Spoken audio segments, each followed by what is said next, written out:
Përshëndetje, sot kemi një të ftuar të ri, zoti Tomor Kokona, i cili është një sipërmarrës dhe një artist i angazhuar në komunitetin shqiptar.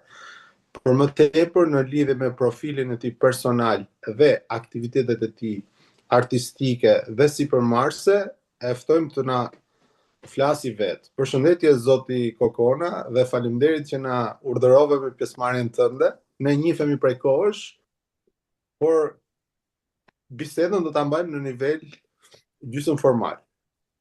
Përshëndetje të dyve Rezarta dhe Endri, ju përshëndet. Përshëndetje, të mirë se erdhe.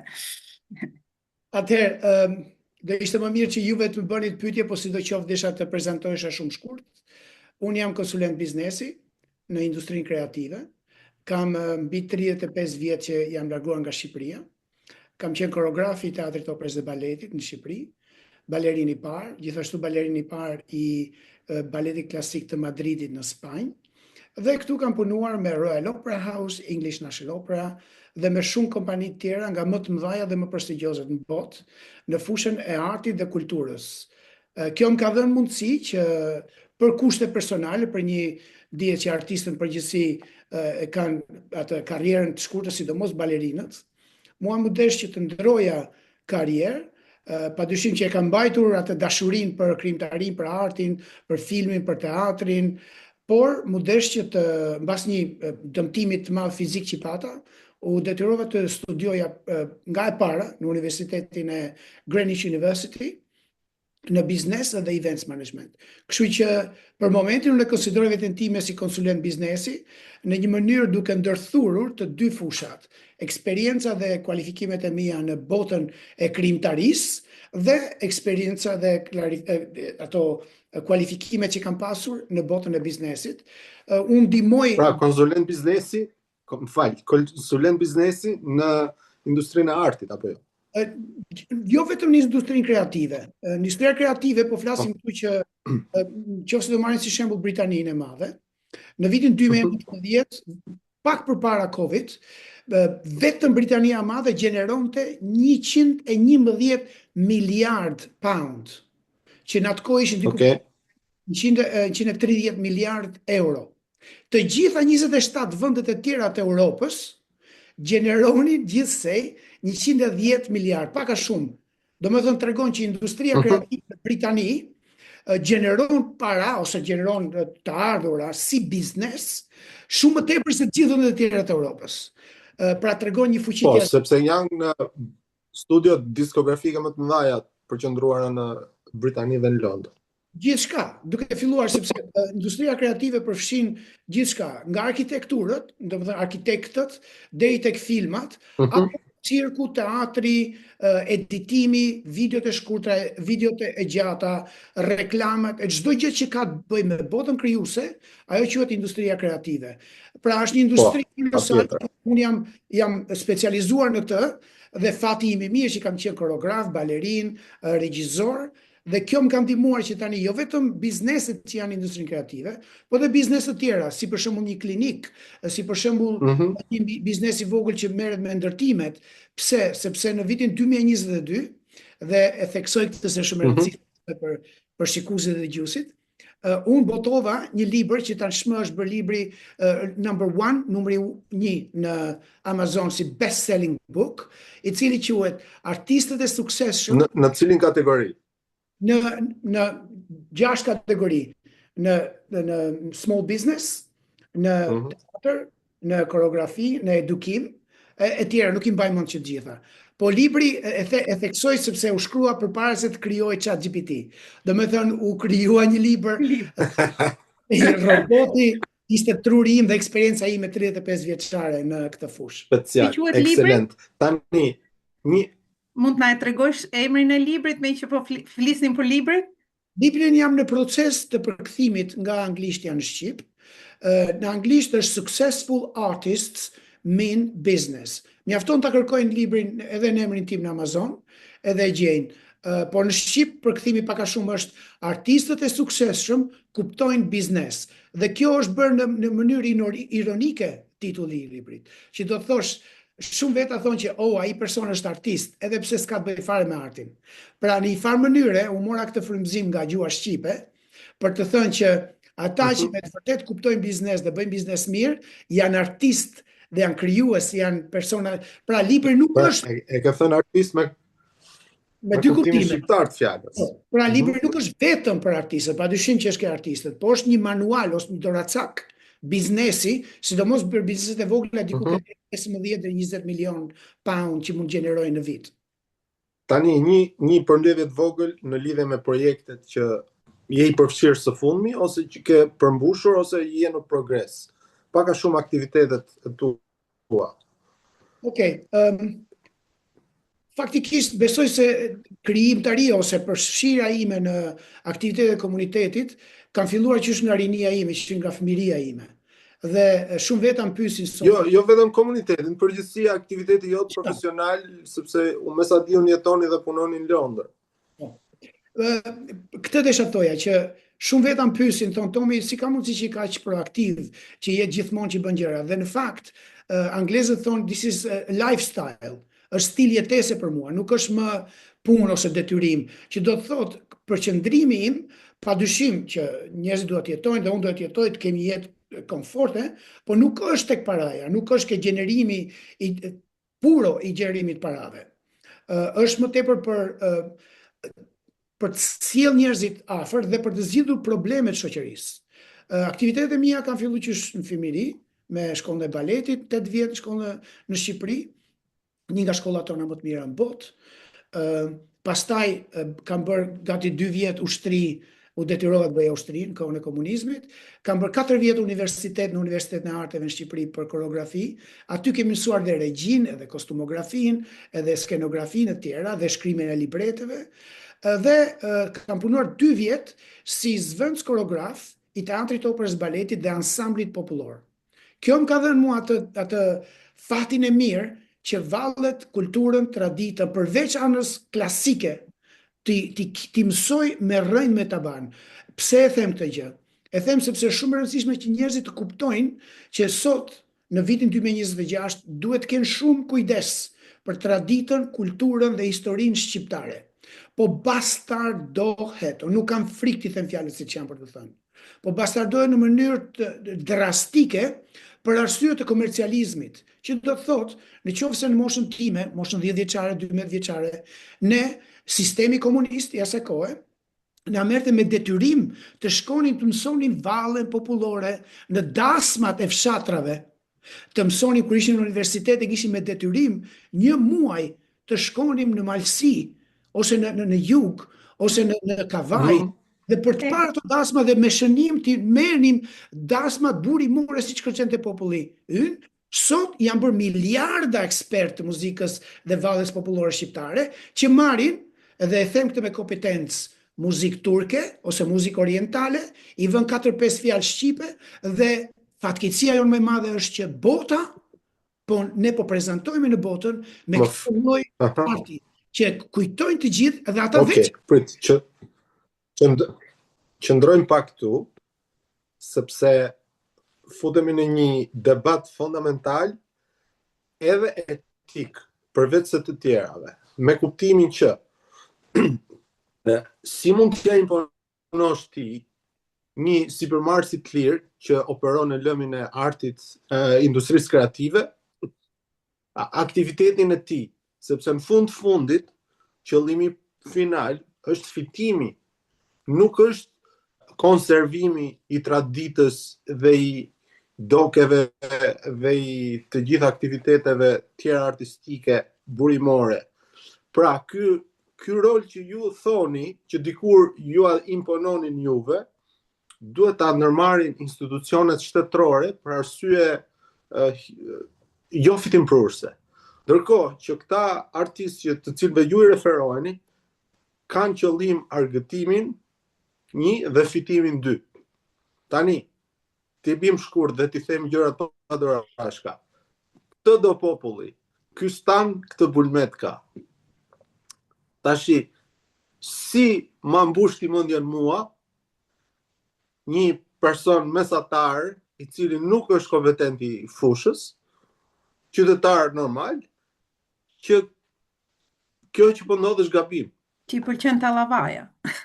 Faleminderit. Atëherë, Jo, nuk është puna 100% dallavaja, është puna që po ka devijime, unë jam dakord që ka devijime nga tradita dhe rryma tradicionale. Puna është që këtë pëlqen publiku. Kjo pagon, kjo shet. Okej. Çiko, Endri, ke ngritur një temë të mrekullueshme. Faleminderit.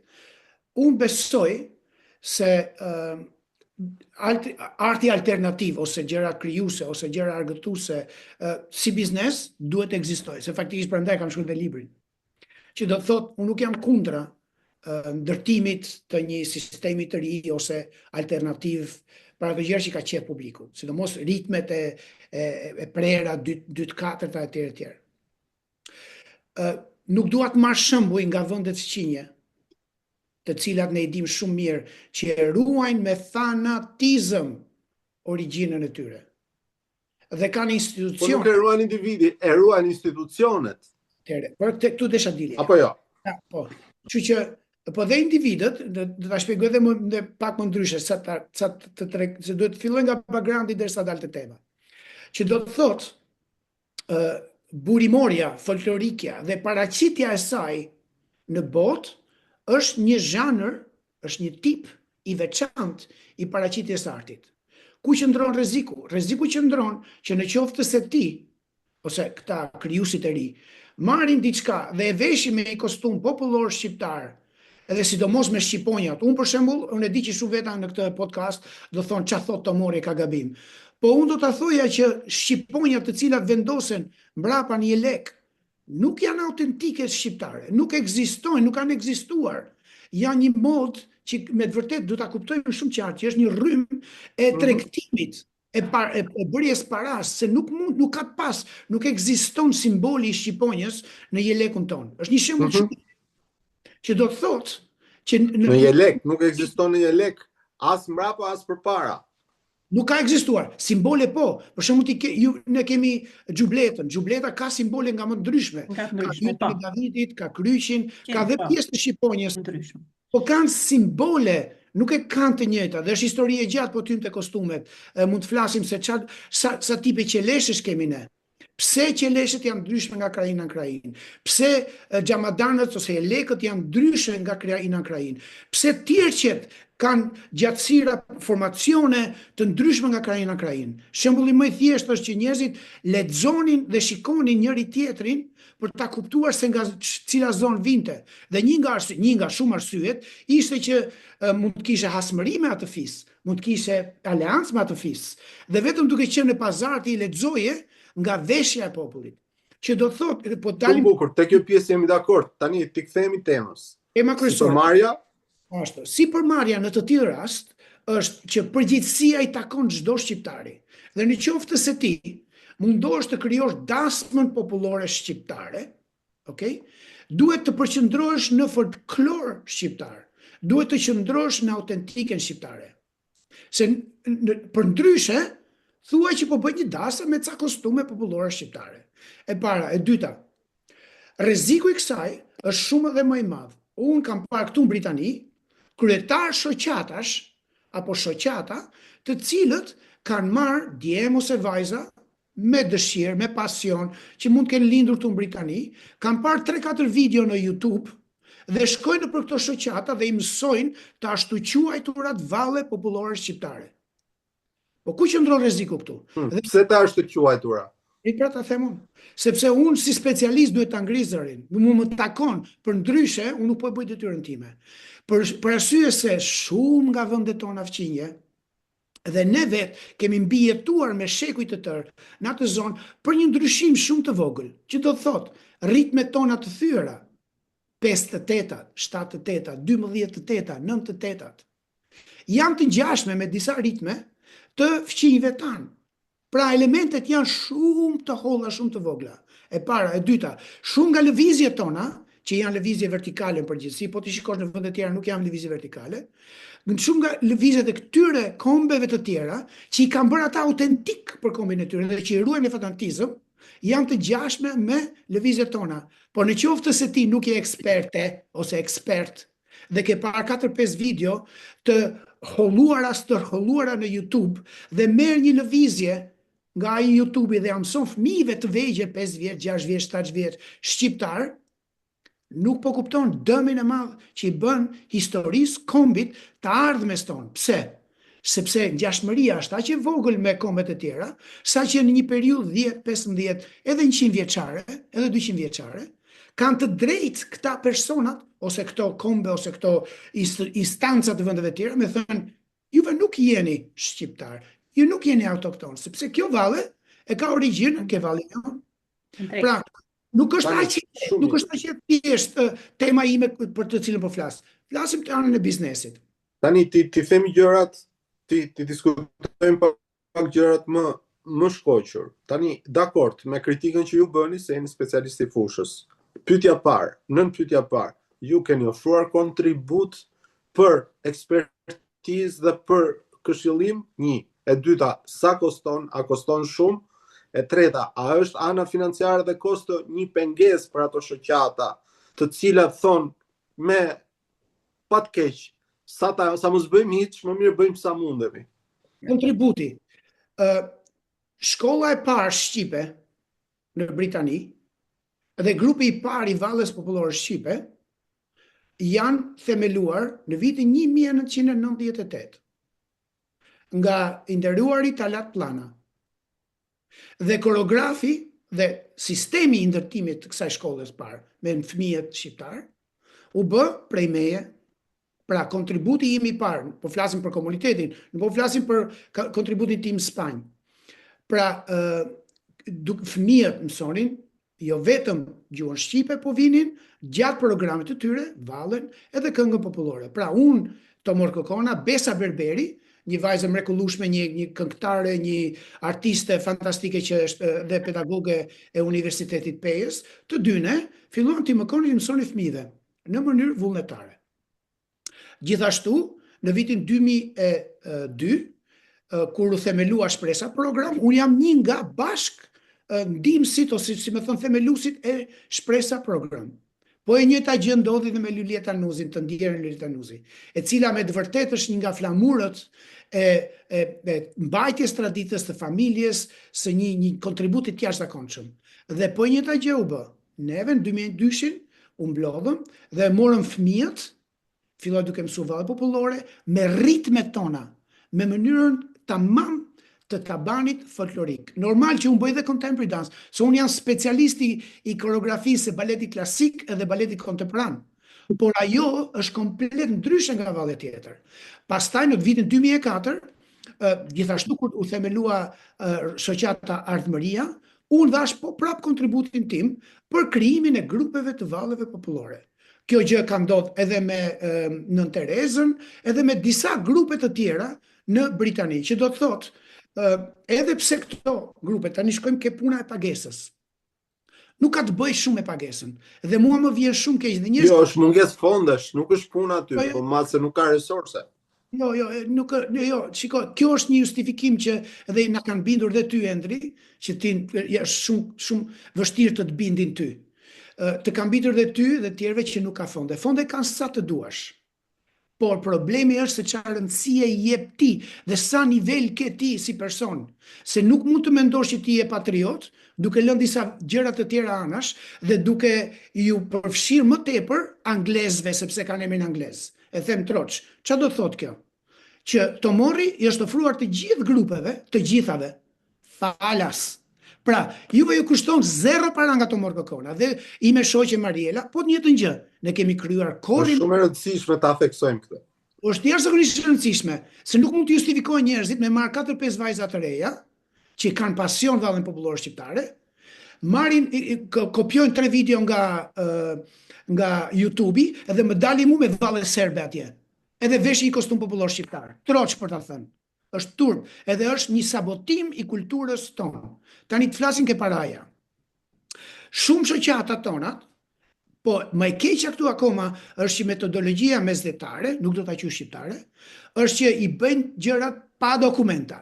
Biles ka persona që flasin sikur kanë organizata, se shansi im që unë nuk kam asnjë armiqësi, nuk kam asnjë konflikt me tjerë, vetëm jap shërbimet e mia, që quhen organizata dhe i marrin fusin fondet që marrin nga shoqatat e traumatizuarve tjerë në llogarinë e tyre personale. Edhe kjo duhet thënë po gjithashtu.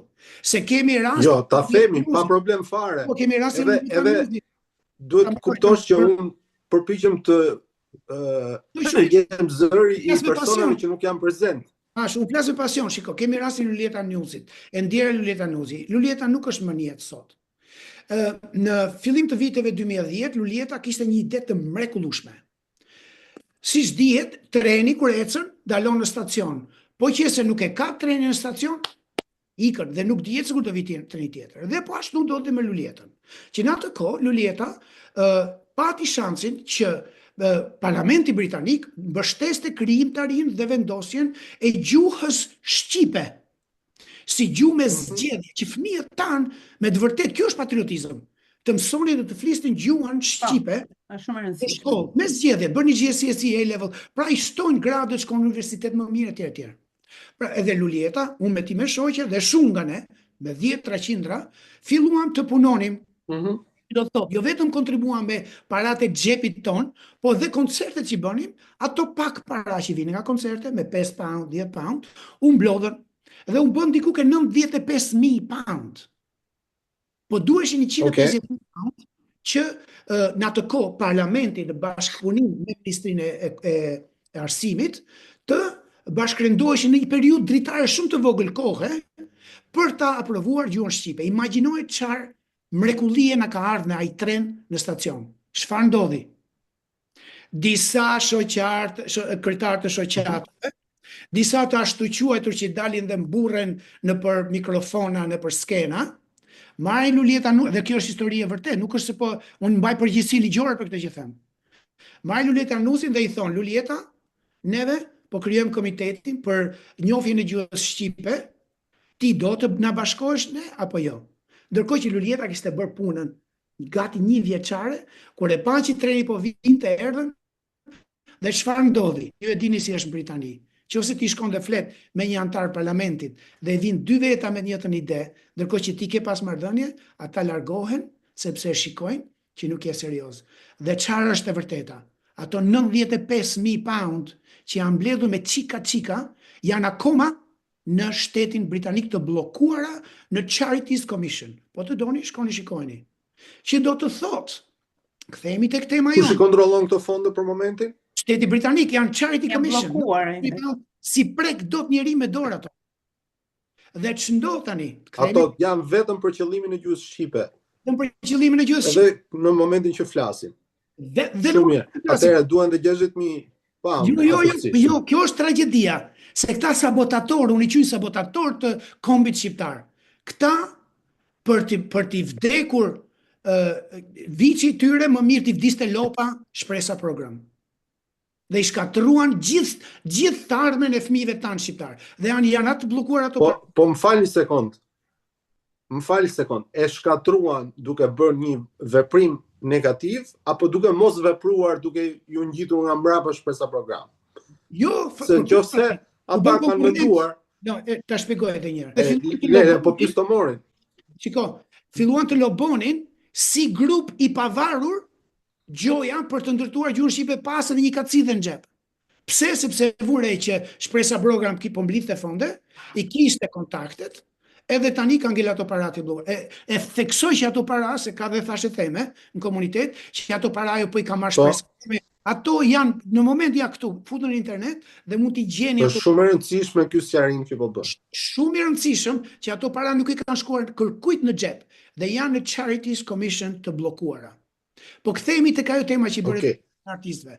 Mua më ka qënduar raste që kryetar shoqatash më kanë ftuar për të bërë kurs, për të lënë familjen time, për të kthyer në 2 natës në shtëpi, për të bërë që është punë jashtëzakonisht e rëndë, për të bërë mësimin e vallëve me fëmijë që s'e kanë iden fare, okay? Dhe më kanë thënë, Tomi, ne nuk kemi para për ty. Dakor, s'ka para. S'kemi para as për udhtimin, s'ka problem.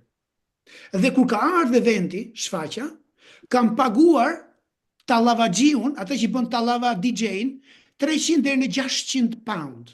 Tregon një ignorancë të jashtëzakonshme të këtyre kryetarëve dhe të një komuniteti që i shkon mbrapa atyre. Që më mirë e shikojnë nuk shikojnë vlerën e një artisti, ftojnë pianist, ftojnë ti me shoqe Marielën që nuk kërkon kur para.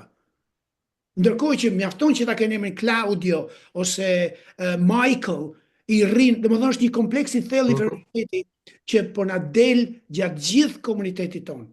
Jo të gjithë, po na del disa pika, se ka njerëz që janë shumë. Jo të gjithë, s'kemi se si, se unë për vete nuk nuk ma di fare se ka nevojë. Tema është paraja. Pse a ka para fonde komuniteti? A ka mendësi dhe ka dashuri për kombin, që do të thotë ti nuk mund të marrësh një person si puna ime me 2 universitete, edhe pse unë nuk i marr parat kur.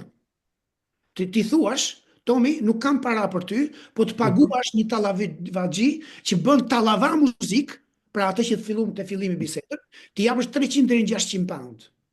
Pastaj mos flasim për estetikën, mos flasim për ato flamurët me rrudha të frikshme. Mos flasim pastaj për me shqiponja kineze. Po jo, dakord ajo, po ti tash ti, nëse ti ke seriozitet dhe dashuri për kombi, për veten tënde. Pra ku e ka muhabetin unë këtu? Unë nuk po them për gjëra kolosale.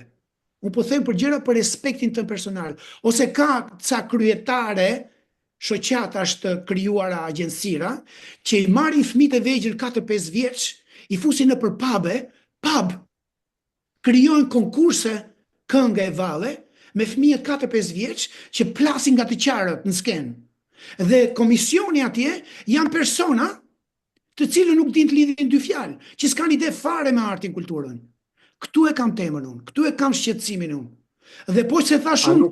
A nuk është përgjegjësia e prindërve kjo? Jo, nuk është prindrit, fatkeqësia jonë është në thelb, se prindrit nga hutimet e mëdhaja nuk e din se kush është cilësia e produksionit që bën Tomor Kokona dhe kush është cilësia e produksionit që bën X-i. Nuk e kanë ide. Prandaj duhen këto intervista që ti përshfaqim të gjitha faktet pa dorashk. Exactly. Prandaj unë përflas pa dorashk. Dhe për shembull përmendash rastin e Lulieta Nuzit, të ndjerës Lulieta Nuzi, për arsye sepse kushdo mund të thotë shumë qartë. Unë nuk kam as interes financiar, as interes politik, as interes fame, nuk kam nevojë për famë.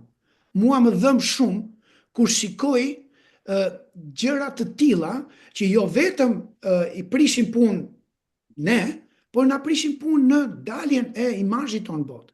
Që do të thotë, në qoftë se ne si shoqata e British Albanian Culture and Arts, jemi shoqata e artistëve, themeluar vitin 2022, jemi të përbërë nga artistë britanik që nuk kanë bëjnë me Shqipërinë dhe i artistë shqiptar.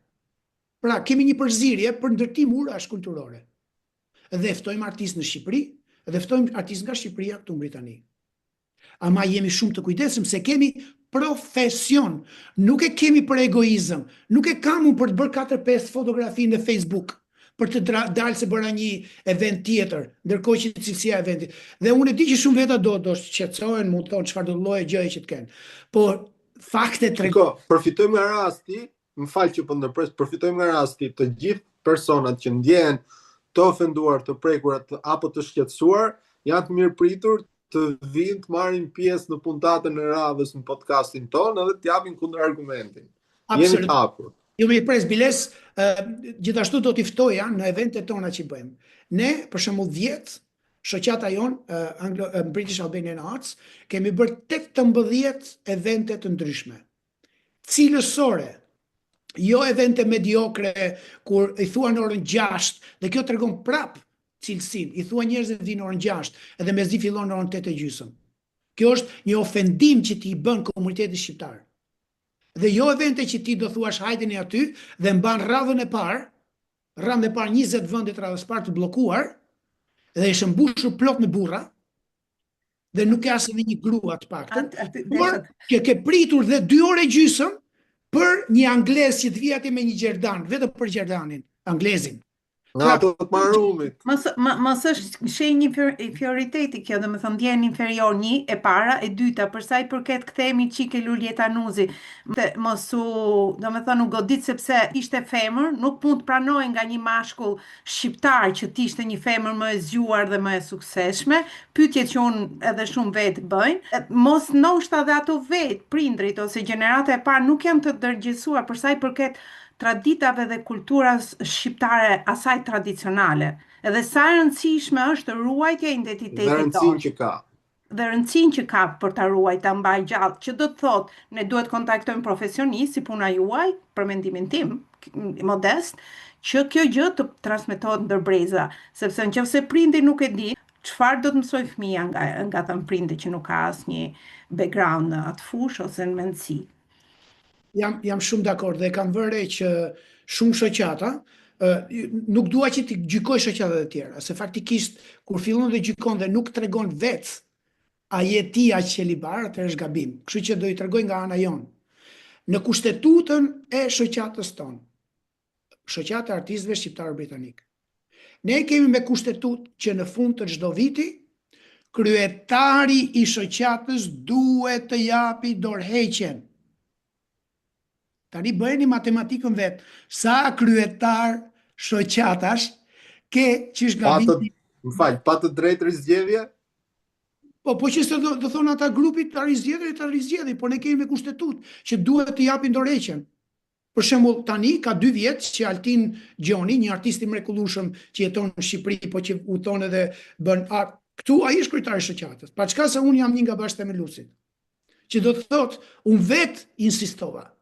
Dhe kjo tregon me shembull personal, mjaftë në për tribuna që dalin na mërzitën me fjalime bombastike nga 3 çerekore fjalime. Vetëm unë. Po. Pra është ndërkohë që unë se për det fjalë pra tani qëllim kam tërhequr veten time duke lënë artistë, duke lënë të tjerët. Pse? Kjo i jep shembullin më të mirë fëmijëve dhe kthehemi tek prindrit, këtë tema e juaj. Rezarta ngriti një temë të jashtëzakonshme. Prindri shqiptar, ndoshta kjo vjen e para njerë që ne kemi një traditë shumë vogël, 25, domethënë çerek shekulli. Është traditë shumë e vogël. E dyta, do të shikojmë dhe gjërat pozitive, që ne nuk kemi fe. Në qoftë se kombet e tjera afër nesh, po marrin Ballkanin, i mbledh kisha ose xhamia aty. Se xhamia është histori tjetër, po i mbledh kisha dhe ata kanë një vend ku ne jemi me fat dhe këtë duhet ta shikojmë si diçka pozitive. Ne bashkohemi se na bashkon gjuha, tradita, kultura. Ndërkohë kanë vënë na bashkon shqiptaria. Ashtu, këto vite, 4 vite, 5 vite e fundit, ka filluar një përçarje tjetër. Përçarja që sa e mirë është, aq edhe dëmshme është. Përçarja krahinore. Grupi i patriotëve të Tepelenës. Grupi i patriotëve të Rashbullit. Nuk ka ndonjë gjë të keqe, po ka krijuar një përçarje, një fragmentarizim edhe më të thellë në kulturën tonë, në atë bashkërendimin tonë. Dhe ne dim shumë mirë që ata që nuk na duan të mirën, ashtu na duan. Dhe kthehemi tek prindrit, tek përgjigje të Rezartës. Prindrit vinë nga Shqipëria ose në mërgim me një dëshirë, me një lëngim të thellë rreth humbjes, se është humbje shumë e thellë. Nuk e ka bërë asnjëri me dëshirë, me qef të lë vendin e vet. Që do të thotë, ne instinktivisht që në njerëzore ka nevojë të mblidhen nëpër grupe. Dhe këtu është rëndësia që tham që në fillim, lideri nuk mund të bëhet i nominuar, apo sepse unë gjeta rastin kam 4 shok për të bërë një grup për të themeluar. Lideri do ta demonstrojë që është lider. Dhe do të ketë shumë kujdes, sepse mbas 100-200 vjetëve, siç e thash, se këto supe që po më ngreni kështu gjatë gjithë kohës, kërcehen vetëm në një vend që është si ky vendi jon. Pra, me vërtet duke sikur po e zjas, po e stërholloj këtë rëndësinë e këtyre gjërave, po janë shumë të rëndësishme dhe kjo lidhet po pikërisht me cilësinë e spektakleve, cilësinë e daljes në skenë. Dhe më vjen shumë keq. Unë jam shumë nxitës i gjuhës shqipe, i këngëve shqiptare një tjetrën. Po ky është konfuzioni që kanë dhe prindrit, sepse prindrit e marrin atë koncertin që i bën fëmijët e vegjël, 5 ose 6 vjeçar, në skenën e tyre, kur mbarojnë shkollën e gjuhës shqipe, dhe e marrin sikur ajo është niveli, cilësia dhe kalibri më i lartë i të qenurit prezantuesi kulturës ose traditës shqiptare. Dhe kjo është gënjeshtra tjetër që jepet prindërve. Pse?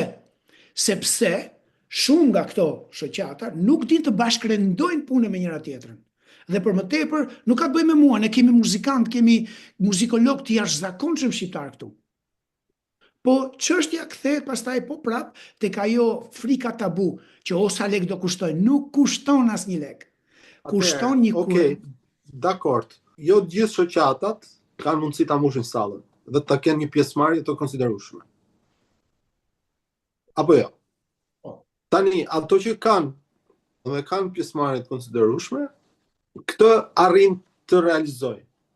Mund të jetë dhe mungesë ekspertizë, mungesë diturie, jam I bindur që nuk ka bënë me të keq. Domethënë me qëllime negative.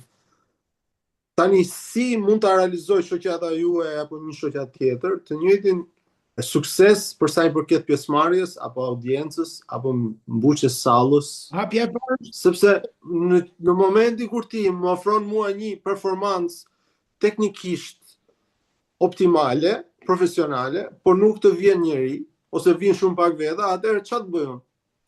Si ta mendoj? pikërisht kjo është që desha ta shpjegoja që këto janë zhanre dhe deg të ndryshme. Okej, ata që janë artistë, sidomos në fushën tonë, ne mbushim ato sallat tona vet, nuk kemi nevojë për tilla gjëra. Që do të thotë, nëse unë marr Wembley, Jo, flas të mbushim me komunitetin shqiptar, jo me publik e kuptoj. britanik. Unë për shembull produksionet e mia bëhen në Wembley Arena. Për njerëzit që nuk e dinë, Wembley Arena është ngjitur, arena e Wembley është ngjitur me Wembley Stadium. Stadiumi Wembley mban 90.000 veta, ndërkohë që arena mban 12.000 veta, 12.000. Dhe unë e mbush me produksionet e mia. Që do të thotë, ekspertiza jon duhet që të merret, të bashkërendohet. Po kthehemi prap te tema që janë ato komplekse inferioritetit, frikrat, pasiguritë, marrja me fçeftazi të rolit drejtues, dhe ato I bëjnë ata vetë persona, ky është mendimi im, që të ngurrojnë na thrasin ne, sepse kanë edhe frikën që do daluni pa aft, do më nxjerrë mua pa aftësinë time. Ndërkohë që ne jemi gjithë të hapur. Normal që unë jam për pagesën e artistëve. Tani absolutisht, edhe unë dikujt të shpërblehet. Sidomos profesionisti. Ti japësh ti profesionisti pallavas, 300 pound edhe mos I japësh ti me shoqe Marela Cingo që është një nga 5 më të mirat në Britani, mos I japësh as udhimin edhe ti thosh, hajde edhe vitin tjetër falas. Ne ta bëjmë një herë falas, ta bëjmë edhe 2 herë falas. Ndërkohë që kur vinë anglezët, shtrihen barkas. Ndërkohë në momentin që shikon shqiptarët, po flas me fakte konkrete. As mikrofon nuk I gjen, se ne shikojmë që kur ja bën ti anglezit ose italianit ose tjetrit. Bravo. Dhe vjen ai kombiton dhe nuk ja bën, atëherë kush është mesazhi ti jep Marielës, se kam kurajon ta them emrin e Marielës sepse është I me shoqe. Pra kush është mesazhi që ti ke një kompleks aq të thellë për genin tënd, për qenien tënde, për shqiptarin, saqë ne nuk meritojmë të vim tek ty. Sepse ti nëse I bën kurset e tua, ti nuk mund t'i bësh kurset se po flasim për dhunën e një tjetër që janë të domosdoshme, dhe të anashkalosh këtë gjë të rëndësishme që fëmijët mësojnë nga bërja e valles, nga kënga, nga kuptimi I kostumit. Nuk mëson fëmia me të folur. Ne jemi të gatshëm si shoqat, kemi 3400 antar. Që do të thotë, po flasim këtu nga artistët më të shquar në botë, deri ke persona që kanë një pasion për artin. Po ngurimi këtyre shoqatave, ngurimi këtyre individëve, harroj shoqatave, le të heqim shoqatat. Po flasim për individ. Mua më kanë ardhur raste individ të cilët duan të bëjnë gjëra bombastike duke harxuar 20.000 pound për të marrë një sallë. 20.000 pound, edhe 30.000, po 20.000. Dhe më marrin mua në telefon edhe më thonë, Tomi, duam ca entertainers. A kuptoni çfarë do të thotë në anglisht entertainers? Entertainers në anglisht do thotë klounët, të cilët vinë me hudhën e kuqe, me ato çukat, edhe këta koncepti tyre personave që po vënë 20.000 pound për një sallë në Britani, për të treguar me kostume, me kravata, flokët me xhele të gjitha, dhe ftojnë artistët duke thënë, shiko, e kemi marrë sallën, por nuk kemi lek për artistin. Dhe e quajnë dhe artistin duke ofenduar entertainers. Kjo është një kulturë që nuk është vetëm për ata që themi ndoshta nuk kanë diturinë, ndoshta janë ignorant ca njerëz që besojnë se kanë ignorant, po është një kulturë e përgjithshme që arti nuk po vlerësohet. Dhe unë e them këtë me pasion sepse unë jam këtë fushë për të ndihmuar, për të suportuar artistët, sepse në qoftë se ne nuk kemi artin, ne nuk jemi qenë njerëzore. Covid u kaloi ndihmon në formëzimin e identitetit. Gjithçka arti është gjithçka. Pas informacionit tuaj, si financohen këto shoqata, pavarësisht se brenda mundësive të tyre kanë fonde për sallën, po jo për entertainers apo për whoever, si financohen? Cili është burimi i financimit? Burimi i financimit ka disa mënyra, me aq sa di unë. Ka disa informacioni që keni ju, program ka yearly membership, antarësim vjetor, një çmim shumë simbolik, kupton? Dhe mbahen me vullnetar. Kupton? Ata kanë shumë pak staff tamam, ama puna që bëjnë sepse jam më i angazhuar me shpresa program. Jo se kam ndonjë afrimitet personal me ata, po ata me të vërtetë që kanë qenë, drejtohen tani nga Flutra, Shega, e cila mban rreth e qark vetes vet persona të cilët i ngren në nivel. Pra është një temë tjetër e leadershipit. Ata lider që majnë rreth vetes tyre, persona që janë peqe lepe, po, i shikojmë se ku janë, dhe ka lider të tjerë që majnë persona më të mirë se vetë atyre. Edhe kemi arritur që nuk mund të themi më që shqiptarët nuk kanë një qendër të tyre në Britani. Ne kemi dy, e dini ju që kemi 2 qendra ndërtesa shqiptare në Britani? Një është Shpresa Program. Shpresa Program, të cilët e kanë marrë si charity ndërtesën, dhe e dyta, unë kam vajtur 2 herë tek ajo e tjetra, është qendra kulturore shqiptare, e cila është xhamia e shqiptarëve. Në Willesden Green, e kam afër shtëpisë time. Fatkeqësisht kam qenë 2 herë atje. Cili është imami i xhamisë? Prit se dalim këtë temë. Fatkeqësisht kam qenë 2 herë te kjo xhamia, që quhet Qendra Kulturore Shqiptare, dhe asnjë nga personat që ishin atje nuk fliste shqip. Okej? Po, që kjo të rekordoj, se kjo, tani që po e them, kjo do jetë për historik, do jetë 200, 300, 500 vjet më vonë. Ta di njerëzit që datën 12 maj 2026 të morri tha këto. Dhe uroj që qendra të këtilla të hapen sa më shumë. Po ku është dalin te tema e ndihmës së artistëve? Por me shqiptarë që flasin shqip. Po me shqiptarë që nuk flasin, qendra e shqiptarëve, po të shkosh biles mund të marrë dhe fotografi. Quhet Qendra e Shqiptarëve, Qendra Kulturore Shqiptare. Po rregull, po nuk folësh shqip, Nuk kam vaj 2 herë. Më mirë mos hyjmë sa tematikën. Si ka që mblidhen shqiptar, feja dhe besimi janë 2 gjëra tjera që dikush e beson. Jo, po nuk mblidhen pra, nuk flasin shqip. Jo, flasin shqip sepse kur mblidhen flasin shqip. Po rritet si bën shqip. Shiko, t'ja shpjegoj. Unë mund të kem qenë pa fat, kam vajtur 2 herë dhe të 2 herët asnjëri nuk fliste shqip. Kaq kam për të thënë. Se flasin tjerë, mund të kenë qenë në një dhomë tjetër ata. Ose personi që i erdhi ke unë nuk donte që të flisja me tjerë. Ka lloj arsyesh. Po pra. Po ku ta kam muhabetin që ne kemi 2 qendra kulturore shqiptare. Një është Shpresa Program, pra flasin te tena dhe sistem, çfarë sistemi kanë. Sistemi kryesor është aplikimi për fonde. Dhe unë e di shumë mirë që Children in Need, BBC Children in Need, po flasim tu nga 10 vite më përpara, ka dhënë fonde. Dhe ata që mund të jenë të interesuar do ta gjejnë se kujt janë kanë dhënë këto fonde. Është në sistem. Kanë dhënë fonde për shqiptarët, për fëmijët shqiptar, të traumatizuar, të dalë nga lufta, të persekutuar, pa familje. Kupton, dhe ka shoqata të cilat i kanë marrë. Po duket sikur unë jam kundra shoqatave, nuk jam absolutisht. Po bëjmë evidencë. Jam kundra një mentaliteti i cili transparenca ka gjithmonë vlerë. Po, është e rëndësishme. Edhe për ne, për shembull, disa fakte unë nuk i dija. Ti di Endri? Çfarë na tha të mori deri diku dhe unë. Kemi gjëra tjera për shembull që në rastet e bashkëpunimit, se bashkëpunimi është gjë më kryesore. Në vitin 2008, më së fundi, mbas kaq viteve që isha në Britani, munda të sillja bashk të gjitha, të paktën ato kryesoret që ishin shoqatat shqiptare, bashk. Po prapë me kontributin tim personal, që kam vajtur në secilën shoqat, në mbrëmje, duke i mësuar vallen, duke mësuar këngët, në ambasadën e Kosovës dhe të Shqipërisë, të cilat me të vërtet që aq sa kanë pas mundësi, na kanë hapur dyert. Dhe në ambasadën e Kosovës krijuam korrin e fëmijëve shqiptar. Duke sikur po futem në anën profesionale, po shumë e rëndësishme ta këndosh hymnin, ose edhe një këngë fëmirie, pa playback, është turp që fëmijët tanë dalin në koncertin e shkollës edhe luajnë gojën kështu, ndërkohë që ti dëgjon këngën origjinale. Se nuk e bëjnë kombet e tjera.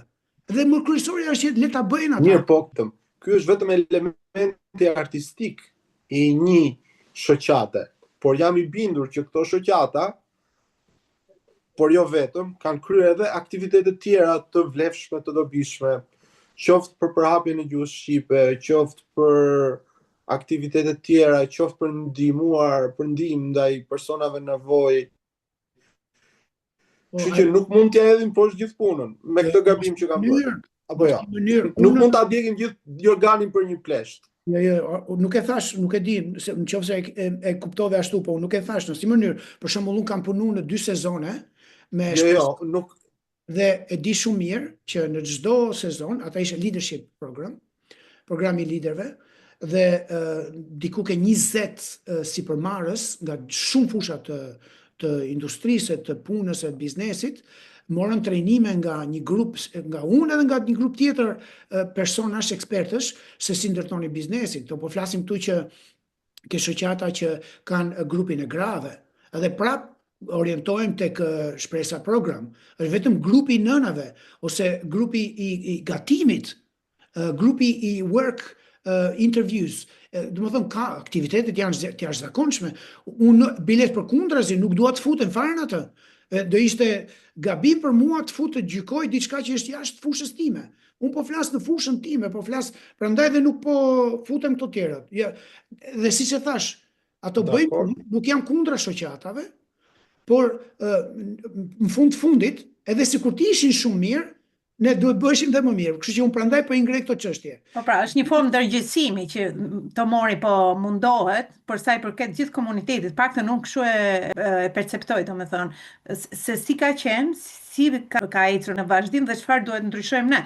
Për shembull, idenë e bashkimit dhe bashkëpunimit artistik në përmirësimin e imazhit, një ndër tematikat që ngren Tomori për sa i përket përmirësimit dhe imazhit komunitetit shqiptar, sepse na stigmatizojnë në forma më të ndryshme, kur ne nuk arrim të mbajmë dot traditat tona dhe kulturat tona.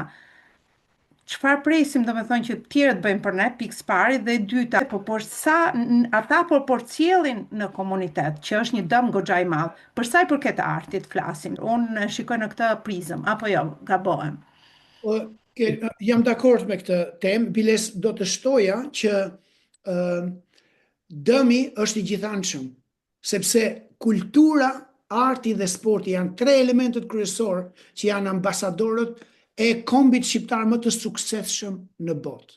Normal, kemi dhe hyje si ChatGPT, krijuese ChatGPT, domethënë, por kultura, arti dhe sporti janë 3 ambasadorët më të fuqishëm dhe më të suksesshëm në kombin tonë. Po që do të thotë, në të tjerë rast, jo vetëm që ne si komunitet, si mërgjimtar, por ne duhet të ngrejmë edhe çështjen se çfarë po bëjnë shtetet tona, shtetet. Unë për shembull këtë vit, pa frikë them fare, nuk vajta në atë summitin e diasporës.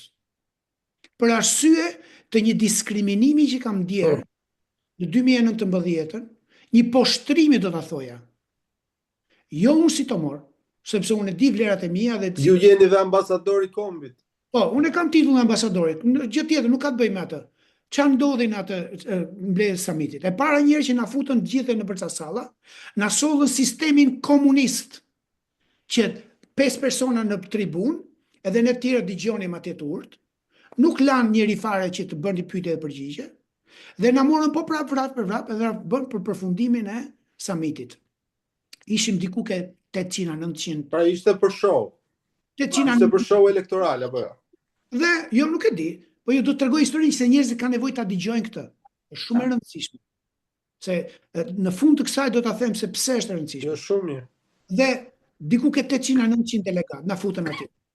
Prap dolën si në kohën e komunizmit, këto shefet e departamenteve të ministrive, që kishin marrë shënime nga secila, po shefet e katapultuara. Shënime ishin në tribunën, në sallën e artit të kulturës, ishte Ministria e Kulturës, shefi përgjithshëm i kulturës, 2 persona drejtor degësh. Nuk ishte asnjë person të përfaqësues nga diaspora. Ata folën, ata u përgjigjen dhe ne ikën. Kështu që kur bëm fund fare për mbledhjen e konferencës, dolën po prapë me këtë gjë. Po kush ishte drama dhe dhimbja më e madhe që besoj që ka ndjerë secili emigrant shqiptar aty?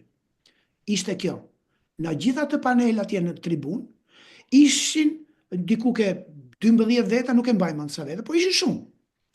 Dhe nga këta 12 veta, njëri prej tyre në qendër të skenës nuk ishte shqiptar.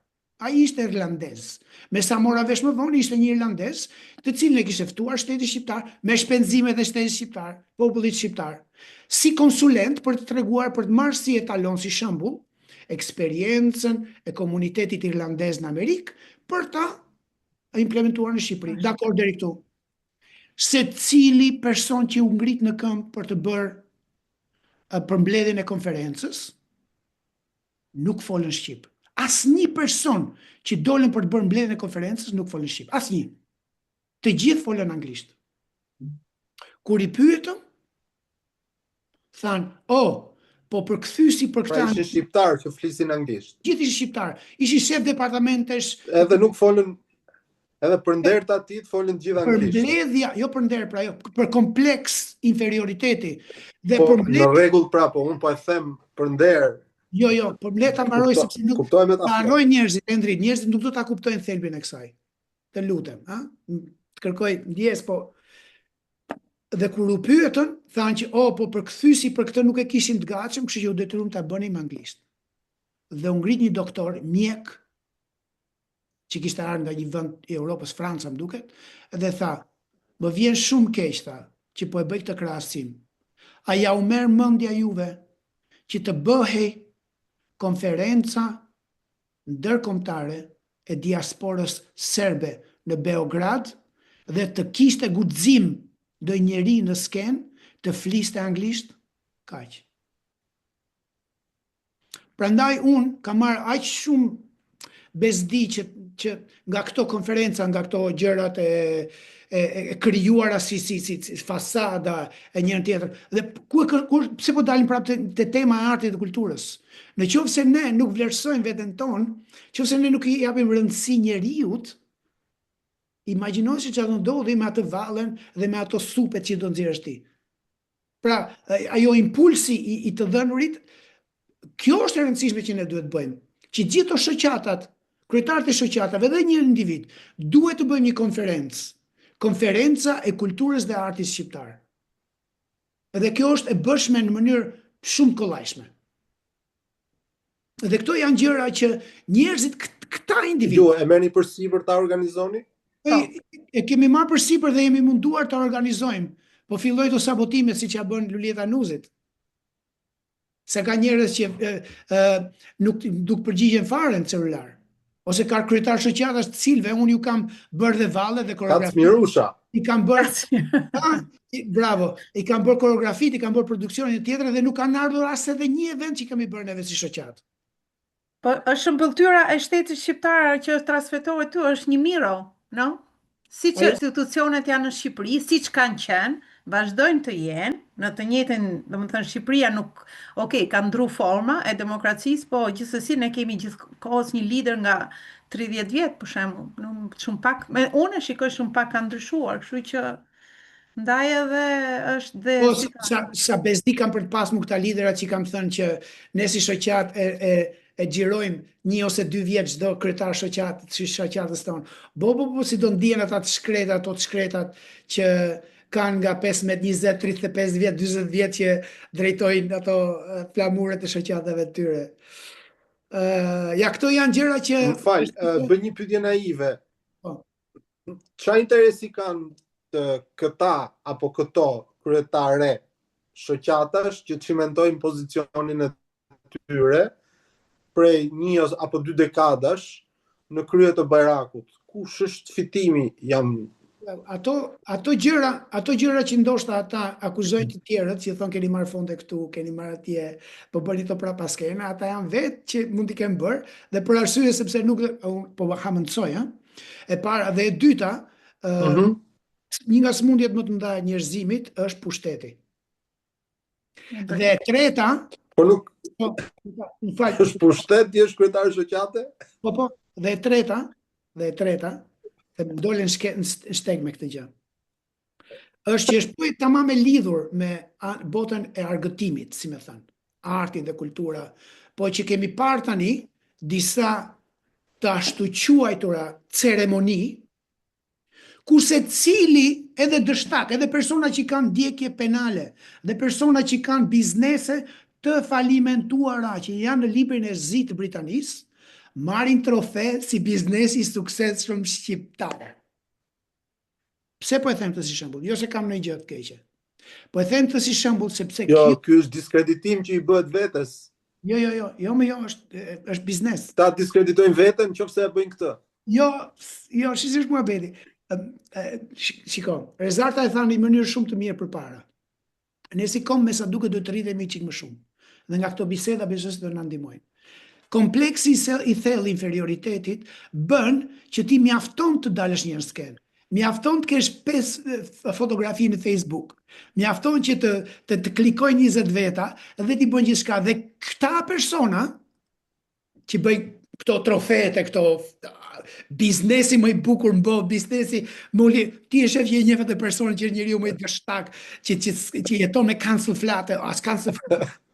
Pra, pse këta po bëjnë të suksesshëm dhe na dëmtojnë ne si komunitet? Për arsye sepse këta kanë gjetur një mentalitet të njerëzve që mund t'japin gjithçka. Diti që në ca evente i marrin dhe 900 pound bizneseve dhe i lën pa buk deri në 12:30 natës. Edhe është fakt i vërtet.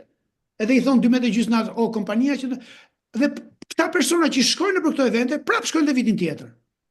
Pra, shesh edhe për shesh. I ke anglezët thonë, i ke rënë goshdës në kokë. Ashtu. Pra, për arsye se jam të dyja palët, më kupton, nuk e kam faj vetëm shoqatat. Është edhe faj këtej nga brumi, nga masa. Po pra, ke mundësia, ke formimi. Ke mundësia që njerëzit mjafton që të kemi dhe faktikisht është edhe tragjedi, sepse mund mos jetë vetëm mundësia, po nëse ti je izoluar, je vetëm, je në mërgim, në zike të punën tënde. Ke nevojë për të unë kam 2 fëmijë dhe ne kemi rrit ata fëmijët me pika gjaku sepse edhe sikur të kishe lek nuk mund të paguaj një person që se njihje. Pra nëse të gjitha këto gjëra të mblidhen, të bashkohen, ore çfarë do lloj gjë ti edhe mediokriteti dhe amatorizmi më i madh, unë të paktën pra të gjitha këto elemente bashkohen, po kush është rreziku në këtë rast? Unë nuk jam kundra këtyre, sinqerisht. Ajo që jam kundra është që në qoftë se ti me një rol drejtues, thirrja më buri dhe të ekspertin se nuk, ai që është ekspert i vërtet nuk do të lëndoj, nuk do të ofendoj. Ata që me të vërtet janë profesionist, nuk kanë për të poshtruar, nuk do të gjejnë defektet. Përkundrazi. Pra, e them këtë as nuk do të marrë famën, as karrikën. Si gjë, po më them këtë për të gjitha që mund na shikojnë. Ju lutem, na shfrytëzoni në mënyrë të mirë. Jo të na shfrytëzoni vetëm për ato Facebook fotos që keni qef ju, edhe t'i jepni 300 pound DJ, ndërkohë që ti violinistes tonë më të mirë që kemi këtu në Britani, i thu hajde na performo falas. Nuk këte jo, ama për të na shfrytëzim në mënyrë konstruktive. Po, kështu që besoj se mesazhi u dha, besoj se njerëzit nuk duhet përsëris veten time më tepër. Çka keni ndonjë pyetje tjetër? Jo, nuk ke pse përsërit. Unë, ashtu si e shikoj unë, është që kjo ka nevojë për një koordinim me një iniciativë institucionale. Thënë këtë, duke përqenë se edhe ju përmendet faktin që sporti dhe arti janë ambasadorët më të mirë të një kulture dhe një komuniteti, më lind pyetja natyrshëm, çfarë roli kanë institucionet nëpërmjet ambasadës për një farë koordinimi apo për një farë mbikëqyrje të përgjithshme, nuk po them rregullim apo të luaj rolin e rregullatorit, sepse shkon shumë, po cili është roli, apo s'ka rol fare, apo çfarë roli mund të ketë, apo duhet të ketë? Unë kam një koncept timin, edhe gjithashtu jam bërë i pakëndshëm për shtetin shqiptar, ku shpreh opinionin tim, edhe unë nuk kam asnjë qasje politike. Po jam bërë i pakëndshëm. S'ka problem. Ai shteti korruptum është, kështu që mos u mërzit për këtë. Unë kam jetën time këtu, që nuk kam plus edhe Ti themi gjërat pa dorashka. Atëre, në vitin 2022, shteti më i varfër në Europë, Ministria e tij e Kulturës erdhi me një ide gjeniale. Mos harroni shteti më i varfër në Europë. Moldavia. Kush është shteti më i varfër në Europë? Shqipëria. Moldavia. Mu Shqipëria është. Okej? Harroj statistikat. Nëse, dakor, më të varfër. Se ndoshta dhe nuk na pëlqen ta themi më i varfër. Dhe vendosin 2022 të bënte javët e kulturës ndërkombëtare. Po çdo gjë që duhet bëhet, sidomos kur e bën shteti, do fonde, do para. Numri 1, kush është arsyeja që ti po e bën këtë gjë? Why? Pse? E para. E dyta, me çfarë fondesh do ta bësh? E treta, me çfarë do ta mbushësh këtë? Okej? Dhe e katërta, kush janë përfitimet që do kesh ti nga kjo? Si shtet, si komb, si popullsi, tjerë. Okej? Pra qysh nga gjeneza e këtij koncepti, për mua është gabim. Pse? Ne nuk kemi më nevojë që ti të prezantosh në Shqipëri javën e kulturës spanjolle. Që ti bësh propagandë, sepse normal ajo për atë punë është, ti bësh propagandë edhe ti tregosh se sa të mrekullueshëm janë spanjollët. Mal, nga ana tjetër është pozitive sepse ti e zhvillon, e ngren jetën kulturore të popullit tënd. Të jam 100% dakord, sepse i sjell diçka të re. Por nuk do ishte 100.000 herë më mirë që ti si vendi më i varfër në Europë, ato 30.000, edhe janë 30.000 euro që çdo ambasadë, Anglezja, Spanjollja, Francezja, Hungarezja, çdo vend kryesor, marrin 30.000 euro nga vendi, nga shteti i vendit më të varfër të Europës për të sjellë më të mirën e tyre në Shqipëri. It doesn't make sense. Okay? Number 1. Pra, dakord, e vendosë këtë gjë. Ka qysh nga 2022 që kjo gjë po bëhet. Dhe unë paraqita projektin tim. Çfarë ndodhi? Prap vendimarrësit e Ministrisë Kulturës në Shqipëri dhe ai kompleksi i thellë, se po vazhdoi për kompleksin e thellë të inferioritetit, nuk morën absolutisht as edhe një shqiptar vitin e parë dhe dytë. Vitin e tretë morën Alda Dizdari, shqyr zotit. Po i morën që të gjithë bjonda me sy blu. Me emrin John, Michael e tjera.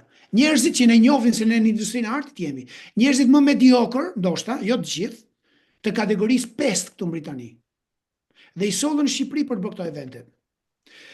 Dhe unë e kam ngritur jo vetëm Ministrinë e Kulturës, po dhe me ambasadorët tanë, duke thënë, nuk ka më nevojë kombi shqiptar për të treguar mrekullinë angleze.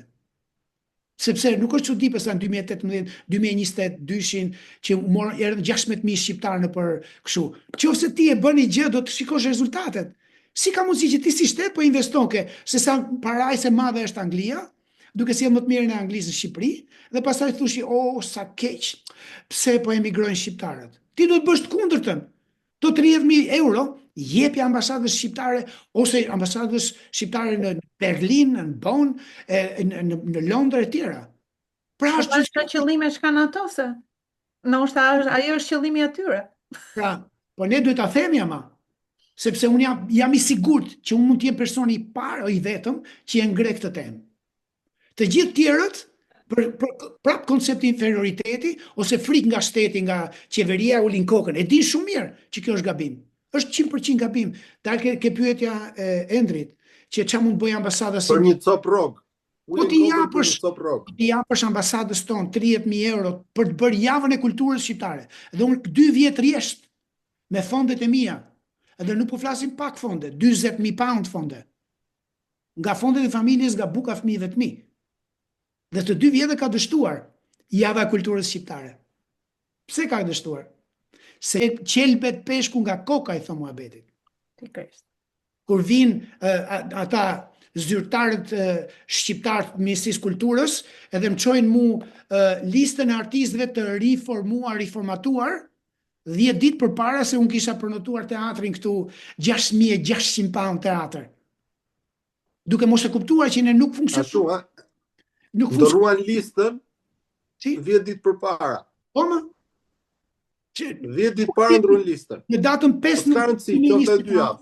Ja, të shpjegoj se do të harroj në datën 5 nëntor 2024, më dërgoj mu listën e përditësuar të artistëve, që s'kishin aplikuar akoma për viza që do të paguaja unë, do paguaja unë ultimin, paguaja teatr, ndërkohë që shfaqja do të bëjnë datën 24 nëntor 2024.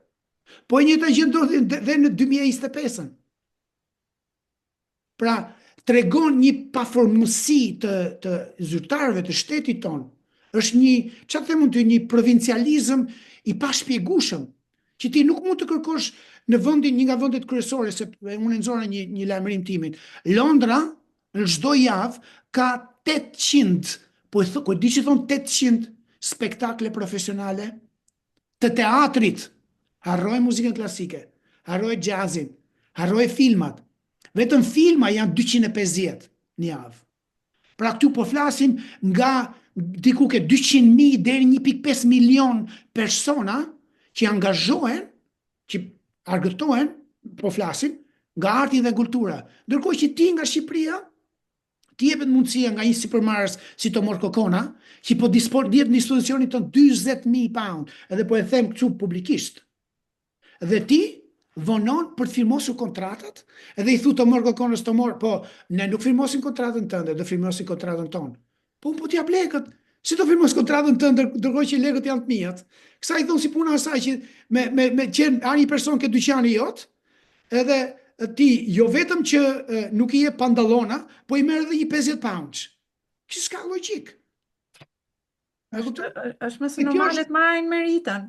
Duan meritën. Ti bën punën, dikush tjetër me meritën. Sikur. Mirë, nuk është puna vetëm meritës, tregon provincializmin, tregon ignorancën e personave. Dhe kjo vjen cascade down deri kjo organizimin të Shqipëri, sepse unë po marr shkas nga rasti që tha Endri, çfarë mund bëjnë ambasada? Çfarë mund bëjë ambasada me ato pak fonde që ka? Çfarë mund bëjë më tepër se sa hap dyer? Në rregull, po duhet se kjo pyetje për ta marrë vesh çfarë ka ndodhur me projektin tuaj për shembull.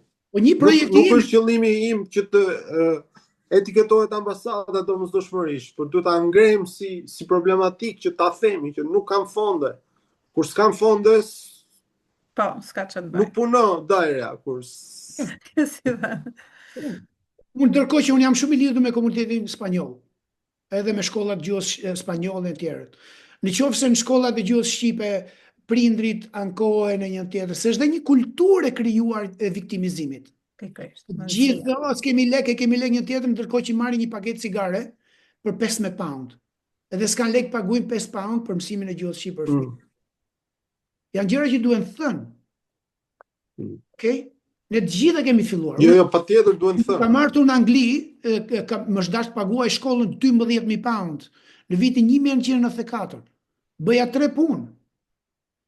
Nuk është se kemi kalu, se më thonë njëzë, të mori shetë mënd. Jo, s'është ashtu. Pra, si edukojnë njerëzit, në shkollën spanjolle, njerëzit paguajnë çmim fantastik. Shqyqysh zoti këtë vit e kaluar, shteti shqiptar, po i njëson ato gjuhën shqipe, po njëson mësimdhënie, po njëson librat, që është mrekulli. Pra, është diçka shumë pozitive. Po ti do t'i japësh mundësi trajnimit këtyre mësuesve. Sjell ekspert, spanjollët sjellin ekspert nga Spanja.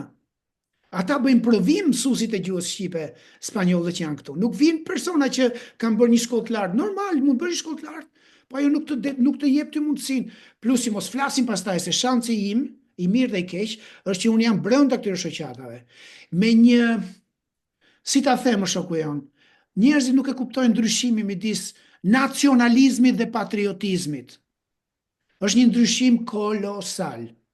Dhe më pikëllon zemra kur shikoj në klasat e gjuhës shqipe mësues që flasin me nacionalizëm, që ja paraqisin temën e fëmijëve të gjuhës në mënyrë nacionaliste.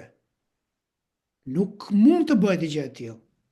Se ti me vërtet mund ta kesh pasion edhe nuk e ke me qëllim, po tregon që shteti, po dhe këta kryetarët e shoqatave, duhet t'i trenosh njerëzit. Gjë më e thjesht, se unë jam i kualifikuar si mësues këtu, kam bërë shkollën, jam kualifikuar dhe kam dhënë mësim në shkollë gjimnaz.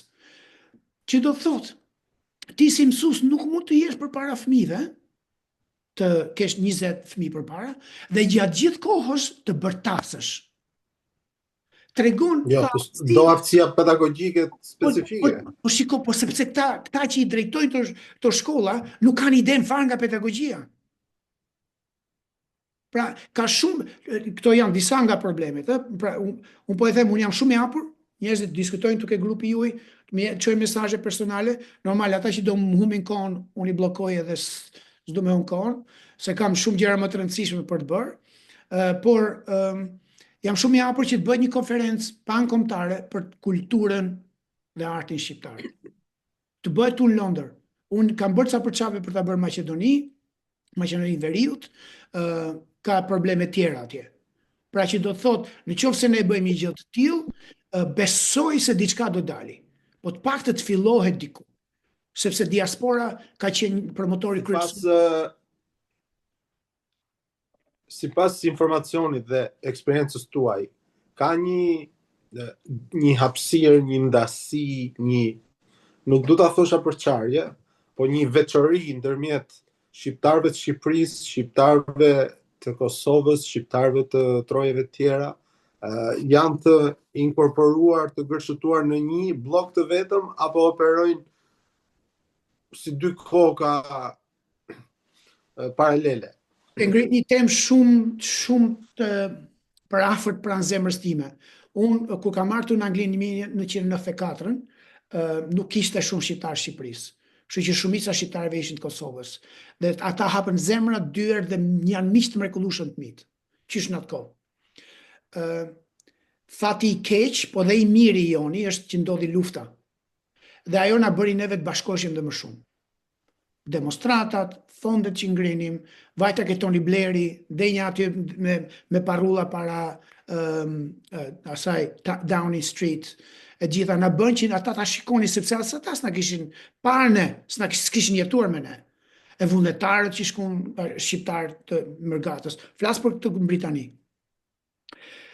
Me kalimin e viteve, sidomos mbas 2007-2008, njerëzit normal fillun të integroheshin, paçka se unë fjalën integrim nuk e besoj. Nuk mund të një person, sidomos brezi i parë i emigrantëve, nuk fjala integrim është shumë e rëndësishme në këtë rast. Po munduan dhe shumë familje e shikojnë më tepër aspektin e qenies në komunitetin e jetës tyre, shkolla fëmijëve, komshinjt, puna, një tjetër, se sa ai patriotizmi për pavarësinë e Kosovës, për luftën etj. etj. Pra, çka ka ndodhur? Që shumë pak prej nesh kanë atë historinë që është nga vitet 90 deri tani. Okej? Plus që me këto devijime që kanë ndodhur me shtetin ton, mungesa e interesit e vënies së rëndësisë të shtetit ton, ka bërë që shumë njerëz, biles para tani ishim në një event që bëri ambasada e Kosovës, dhe një nga miqtë e mi më të vjetër këtu, më tha, Tomi, tha, jam zhgënjur aq shumë, tha, se ai ka qenë një nga të parët, ai ishte personi që po mblidhin fonde për UÇK-n në kohën e luftës e tjera. Edhe s'kishte faj. Tha, ore, tha, unë tash jam 60 ca vjeç, tha, po shikoj, tha, që njerëzit nuk po bëjnë atë që duhet për të bërë për kombin, po shikoj ca devijime të çuditshme. Pra, unë mendoj që ne jemi bashkë, të paktën ne të shoqatës artistëve dhe disa shkolla duhet qenë shumë korrekt në rast. Kemi shoqata si Shpresa, si Ardmëria, që të paktën unë kam vajtur dhe ata i kanë, domethënë, nuk ke dallim fare nga kush krahinje. Dhe më tepër shifen persona si Krajina se sa si shtete Kosova apo Shqipëria. Pra është një përfshirje shumë pozitive në këtë rast. Nga ana tjetër, shikoj një lloj trendi dhe më kanë ardhur miq nga Kosova që më kanë thonë, më kanë ardhur dhe kanë thonë, ai është ai djali i Shqipërisë ose është ai djali i Kosovës. Pra vazhdon të përmendet fraze dhe besoj se edhe kjo duhet të eliminohet. Nuk mund të thuhet që është ai i Shqipërisë, është ai i Kosovës. ndasi të Okej, sidoqoftë aktivitetet që organizohen janë veç apo janë bashk? Aktivitetet, eventet e ndryshme. Sa di unë janë 2 shoqata. Njëra nga ato nuk është as shoqat, po thotë sikur shoqat. Është në emrin e një person që merr fonde personale, që në përgjithësi nuk para, nëse kam parë unë mund të jem gabim edhe kërkoj ndjesë ose jam gabim. Po janë 2 nga prej tyre që nuk para i angazhojnë shqiptarët e Shqipërisë. Dhe shiko, ti jemi çik si të qartë, sepse dhe kjo nuk mund të jetë gjë set in stone, si thon Muhabeti. Se ti mund t'i thush i personit që nuk të kam qef, po mund t'a bësh gjithë çështje në mënyrë të tillë që ta të përjashtosh atë person. Pra, mënyra e sjelljes. Po, pikërisht pra, po ndodh kjo ishte. Po në mënyrë të tillë sa që ti e përjashton. Edhe nuk e di, besoj se ajo që quhet exclusion, përjasht subliminale. Domethënë një përjashtim i heshtur. Në mënyrë pavetdijshme mund ta themi, në mënyrë nën rrogoz. Që nëse ti ke eventet e tuaja. Jo, ka edhe covert exclusion. Në rrogoz. Që do të thotë që nëse ti vazhdon bën evente dhe ose ngjarje të ndryshme ose ke një mbledhje në gjë tjetër dhe ti nuk e fton një grup o disa persona që me vërtet mund të japin kontribut dhe ke ftuar disa të tjerë, ti je shef, se ne shohim për ditë jemi këtu. Kështu që nuk e di se si ta them, se jam ekspert në këtë gjë. Unë flas vetëm nga ana personale. Jo, cili ishte nga pikpamja e perceptimit personale kisha më tepër. Kjo është. Sepse ju shikoj shumë në për evente ndryshme. Unë shkoj faktikisht. Edhe jeni shumë aktiv me pjesëmarrjen tuaj. Me thënë të drejtë, të paktën 1 ose 2 herë në javë unë kam një aktivitet me shqiptarët. Dhe biles kam gjetë dhe gjë tjetër. Dhe kur më ftojnë, dhe kur nuk më ftojnë, mjafton të më thonë të mor dil nga salla, unë dal. Edhe atëherë se nuk e ngres dërin. Deri tani nuk ka thënë njëri. Biles më ka thënë jemi të nderuar që të kemi këtu, po ka shumë raste që më shikoni mua që unë nuk jam i ftuar. Okej? Kështu që edhe i sugjeroj të gjithë shqiptarëve, të gjithë njerëzve, jo gjithë shqiptarëve. Nuk ka nevojë të jesh i ftuar. Nëse ti e ndjen në zemrën tënde që ti mund të japësh kontributin dhe nuk do prishësh punë, ti e ke zemrën tënde qeli bar. Ti e shkon atje me dashuri, nuk po shkon atje për t'i marrë meritat ose për t'i vënë hije personave të tjerë.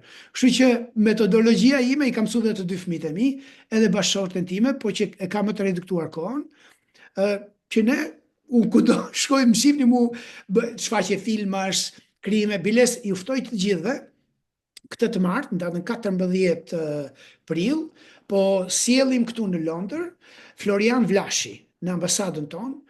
Duhet të vini në orën 5, sepse nëse unë kritikoj njerëzit që them lajmëroni njerëzit në 5 dhe filloni në 8:30, dhe kjo është gabim i madh, duhet që unë vetë ta mbaj fjalën, që do të thotë, do të vini nga ora 5 dhe në 5:30 ne mbyllim derën. Në ambasadën tonë këtu në Londër, 5:30 basdite. Florian Vlashi është një nga violinistët tanë më të mirë në botë, është solist violinist për orkestrën e Spanjës, ka 30 vjet jeton në Spanjë dhe po vjen këtu ekskluzivisht për një bisedë dhe me muzikë. Pra, për çdo 2 pyetje, ai do luajë një pjesë të këndshme, klasike spanjolle, klasike shqiptare dhe klasike ndërkombëtare. Kështu që të gjithë ju jeni të ftuar, ndoshta ky podcast mund dali pak më vonë se sa data 14 prill. Mund ta nxjerrim përpara 14 prillit si pjesë, vetëm ti ftojmë njerëzit, po mos haro që jemi 14-a është ditë javë, e martë, jemi edhe në punë, kështu që se edhe unë do të vi, do të marr pjesë me kënaqësi, po. Edhe më pëlqeu eventi fundit, dëshiroja ta prekja sadopak që mora dhe vetë pjesë. Dhe më pëlqeu ajo forma e gjithë përfshirëse, jo vetëm shqiptare. Mos ka koha që ne t'ja ofrojmë artin dhe traditat dhe kulturën tonë dhe tjerëve. Për shembull, aktivitetet tona, sepse unë i shoh pak sikur ne vetë izolohemi, po jo vetëm komuniteti jon. Shumë komunitete tjera vetë izolohen në atë rrethin e vet dhe ne diskutojmë shumë për njëri tjetrin dhe japim shumë rëndësi qoftë edhe individëve që nuk kanë aq shumë rëndësi. Rëndësi ka kultura, arti dhe përcjellja e saj dhe ruajtja e tyre. Mos është mirë t'ja fillojmë domethënë me këtë formën online, event bright, që ne të ftojmë njerëzit dhe të marrin pjesë dhe persona të tretë ose persona të huaj të çdo lloj nacionaliteti, pse jo? Eventi i fundit për shembull ishte i nivelit shumë të lartë. Ne u kënaqëm jashtëmase. Faleminderit. Dukesh që ishte organizuar nga profesionistë, si nga ana artistike, sepse unë kam pas shumë shok në universitet për sa i përket në fushën e arteve, regjisor e muzikant, dhe pak marr vesh, beti kam pasur mandolinën kur kam qenë gjimnaz, dhe thënë e di dhe partiturën e gjëra. Ishte goxha i arir në nivelin, siç thatë ju, si të kohës, paraqitjes dhe gjithçka. Si mendon në fakti që ne ta bëjmë më gjithë përfshirës? Po, ky është një shembull. Faleminderit shumë. Ne organizojmë tani, është bërë një traditë dhe i uroj dhe i ftoj të gjithë shqiptarët ku janë në botë të organizojnë ditën e Kadares. Kadarea ka lindur në datën 26 janar. Dhe ne javën e fundit të janarit organizojmë evente. Kemi bërë në Paris, e kemi bërë në Tiranë, kemi bërë në Londër. Viti 2 që po e bëjmë. Vitin që vjen kemi po organizojmë, bitës do bëjmë një udhtim në Irland, do ta bëjmë në Dublin dhe në Selanik. Shpresojmë ta bëjmë dhe në Athinë. Kush është ideja mbas kësaj? Ideja është kjo. Ne shqiptarët kemi persona që Shqipëria njihet prej tyre, jo nga ana sjelltas. Atëherë, ne kemi filluar një traditë që quhet Mbrëmja e Kadares. Dhe në Mbrëmjen e Kadares ne krijojmë një kolazh të përgjithshëm të traditës shqiptare. Pra Kadareja është një farë mënyrë, një si lloj justifikimi për ta sjellë aty. Dhe ç'kemi në programin ton. Dhe këtë formulë ja u sugjeroj që ta përdorin gjithë. Nuk kam unë asnjë qëllim që të mbaj copywriting, që të kujdesen se mos ma vjedhë njeri. Në radhë parë kemi poezi. Dhe nuk ka nevojë të jetë vetëm poezi të Kadares, mund të jetë poezi nga më të ndryshmet. Kemi lexim të librit, siç lexovi Anila, aty që doli etj. Kemi këngë, kemi valle, biles vallen, e bëjmë që ftojmë edhe pjesëmarrësit që të mësojnë një vallë popullore shqiptare, siç e bëm këtë vit që mësuan vallën Dardare. Dhe në të tillë rast ne sjellim gjithashtu dhe pjesë të traditës tonë që persona do ishte mirë të gjithë të visheshin ose me kostum të plot popullor shqiptar, ose me element të kostumit shqiptar, ose me një kostum të mbrëmjes. Pra është një ose me një element identifikues. Identifikues, po. Mbrëmjes mund të jetë kostum ballo në gjë tjetër. Dhe krahas kësaj ne nëpërmjet, për shembull tani un jam shumë i njohur i Illyrian Grill House, të cilët për 2 vjet rresht na kanë sponsorizuar me ushqimin. Që do të thotë byrek, fli, gjiz, çfarë them ty, qofte, bërzolla, lloj ushqimesh tradicionale që na përfaqësojnë, plus edhe pijet, vera, birra etj etj. Pra, qëllimi i këtij eventi është jo vetëm që të dalim në skenë, por dhe disa nga poezitë e Ismail Kadares, për shembull, u kompozuan nga kompozitor britanik. Dhe ata dolën në skenë për të kënduar këngë të fjalët ishin të Ismail Kadares, ndërkohë që kompozitori dhe kënga dhe muzika anglisht. Pra, kjo është ajo që themu që shqiptarët, artistët janë ambasadorët. Sepse në qoftë, për shembull, David, ai që këndovi një nga poezitë e Ismail Kadares, Ca pikaria shiura mbi qelq, tani sapo ka nxjerr albumin e tij dhe ai është një nga artistët më të njohur në botë. Po brenda në album promovohet Shqipëria, promovohet Ismail Kadare, promovohet poezia shqipe dhe ai ka vënë pikërisht se si është frymëzuar. Këto janë metodologjitë e cilësisë që po flas. Dhe unë sugjeroj që kudo që jeni në botë, bëheni një mbrëmje, nuk ka rëndësi se si mund ta shikojnë ca vetë Ismail Kadaren nga kjo anë apo nga ajo anë. Ai do qëndrojë si një kolos i artit shqiptar, i penës shqiptare, edhe mbas me këto. Se ka njerëz që duaj ose dua, kupton? Me që opinioni për Kadaren është i ndarë në mes. Mund të bëhet një natë e Kadares, një natë e Fishtës, një natë e Migjenit. Këtë ishte mendimi i Indrit, qoftë edhe një natë e jugut të Shqipërisë, traditave të jugut, sofra shqiptare, ose të artistëve si puna juaj. Ose një natë e bejteve, pikërisht e Shkodrës, do të ishte gjë shumë e bukur. Çdo krahin ka ato bejtet e veta, po mirë, unë nga që e kam i çik më shumë Shkodrën.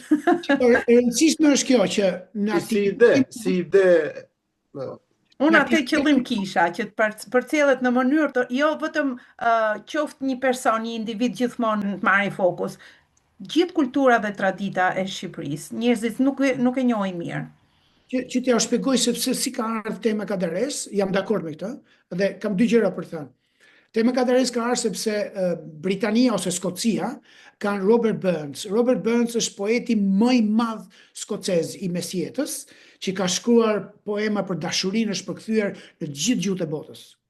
Dhe skocezët kanë një ceremoni të veçantë për Robert Burns, që ka lindur datën 24 janar, 2 ditë para Ismailit. Dhe në atë mbrëmje ata nxjerrin të gjitha këto pjesët e traditës tyre. Dhe siç e thash në fillim, Kadarea nuk është mbrëmje për Kadaren. Ajo merr si justifikim për të bërë mbrëmje shqiptare. Që do të thotë, Jo, jam dakord. Ta mbaroj se kam, pra që do të thotë Robert Burns festohet, quhet Burns Night, se ka dy kuptime, dhe nata ta djegim sistemin e shqiptar dhe Burns Night. Pra, si me thënë, ushqimi kryesor i skocezëve është kukureci.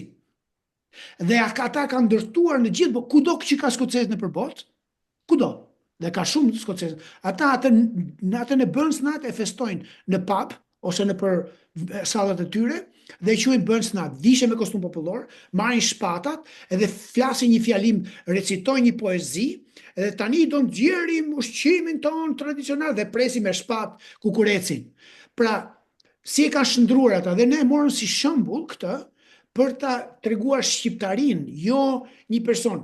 Për shembull, ideja është fantastike, këtë vit mund ta bëjmë Kadaren, vitin tjetër, po në njëjtën datë mund të bëjmë Dritroagollin, vitin tjetër mund të bëjmë Pikërisht, sepse sidomos rinia njeh artistët e vjetër flasim, ose shkrimtarët o... Ne po organizojmë si shoqat Albania Nights, këtu, edhe do është ky koloriti i gjithë këtyre gjërave që përmendët ju. Se shumë interesante është kjo që në fakt ne nuk po shpikim gjëra të reja. Ne në një farë mënyre po i përmirësojmë. Se kur flasim për klubi filmit shqiptar, ne kemi filluar klubin e filmit shqiptar në 2013. Atje te koha, me projektor, ata çunat e kohës asë një projektor, ne merrim nga një birë dhe sillnin film shqiptar, regjisorët, aktorët, kameramanët dhe i flisnim, kupton? Pra këto gjëra nuk është se janë shpikje të reja, janë gjëra që ne duhet të... Kanë që gjithmonë bukura, se unë kam ndjek që kur kam ardhur, qoftë edhe ke një bar i vogël aty Pikadilli që u bë promovimi i librit Iden për Kosovën, ka marrë pjesë, edhe ka qenë goxha promovimi i bukur për sa i përket aktiviteteve tuaja. Unë ju kam ndjek me kënaqësi gjithë kohës, themi drejtën. Po edhe ne si organizat, megjithëse jemi shumë të ri, pse jo, ne jemi pjesë, mund bashkëpunojmë, mund të mbështesim, aq sa mundësi dhe ne kemi, sepse siç thash puna jonë është vullnetare, nuk kemi arrit akoma, domethënë sepse ne e kemi përmendur disa herë, dhe unë dhe Endri Biles në intervistën e para Lilianës, ajo habit tha, ju nuk keni fonde, tha nuk merrni fonde. Jo, kjo është thjesht një dritare që ne menduam me idenë e Endrit dhe të shumë tjerëve të mbështetën që të përcjellim zërat e shqiptarëve dhe diasporës kryesisht, një formë shumë e pëlqyeshme. Neve na u duk kështu dhe po ecim në këtë drejtim, po pse jo? Ka mënyra ndryshme bashkëpunimi. Do shumë suksese, edhe mua më pëlqen koncepti dhe puna që po bëni, sepse nuk është e lehtë. Shumë njerëz, edhe kjo është një nga gjërat që na ndanë në përgjithësi, që shumë njerëz vinë ke eventi jot, Rezarta, e thonë, "Oh, kur e ka bërë Rezarta, pse mos ta bëj edhe unë?" Edhe nuk e kuptojnë që jo vetëm që i prishin punë Rezartës në një farë mënyrë, edhe pse ti s'ke pse të prishin punë, po i prishin punë të tjerëve dhe i prishin punë vetes tyre, sepse ata persona që do shkojnë në eventin e tyre, ose ngjarjen ose projektin e tyre, do e shikojnë aq mediokër, aq cilësi të vogël, saqë çdo person tjetër që do fillojë të marrë atë, do thonë, po, si puna asaj, nuk shkojmë. Po, duhet, kërkohet një farë cilësie, sepse njerëzit ndjehen të shfrytzuar deri diku pa para gjykime, them, se vjen në parë, thot, i duket vetë sikur ka ardhur me mursallën. Po nuk mori diçka nga ajo, një farë cilësie, se nuk po pretendojmë tani cilësi të operës dhe baletit të teatrit kombëtar, po diçka të ketë një farë mesatare. Po qoftë edhe një përfshirje, se më ka ndodhur edhe mua me ato fillimet e mia, në sensin ti shkoje dhe askush nga është më se normale dhe është humane, por nuk kisha ato kontakte dhe nuk të konsideroshin. Ndoshta dhe kjo është një ndër arsye që njerëzit nuk afrohen.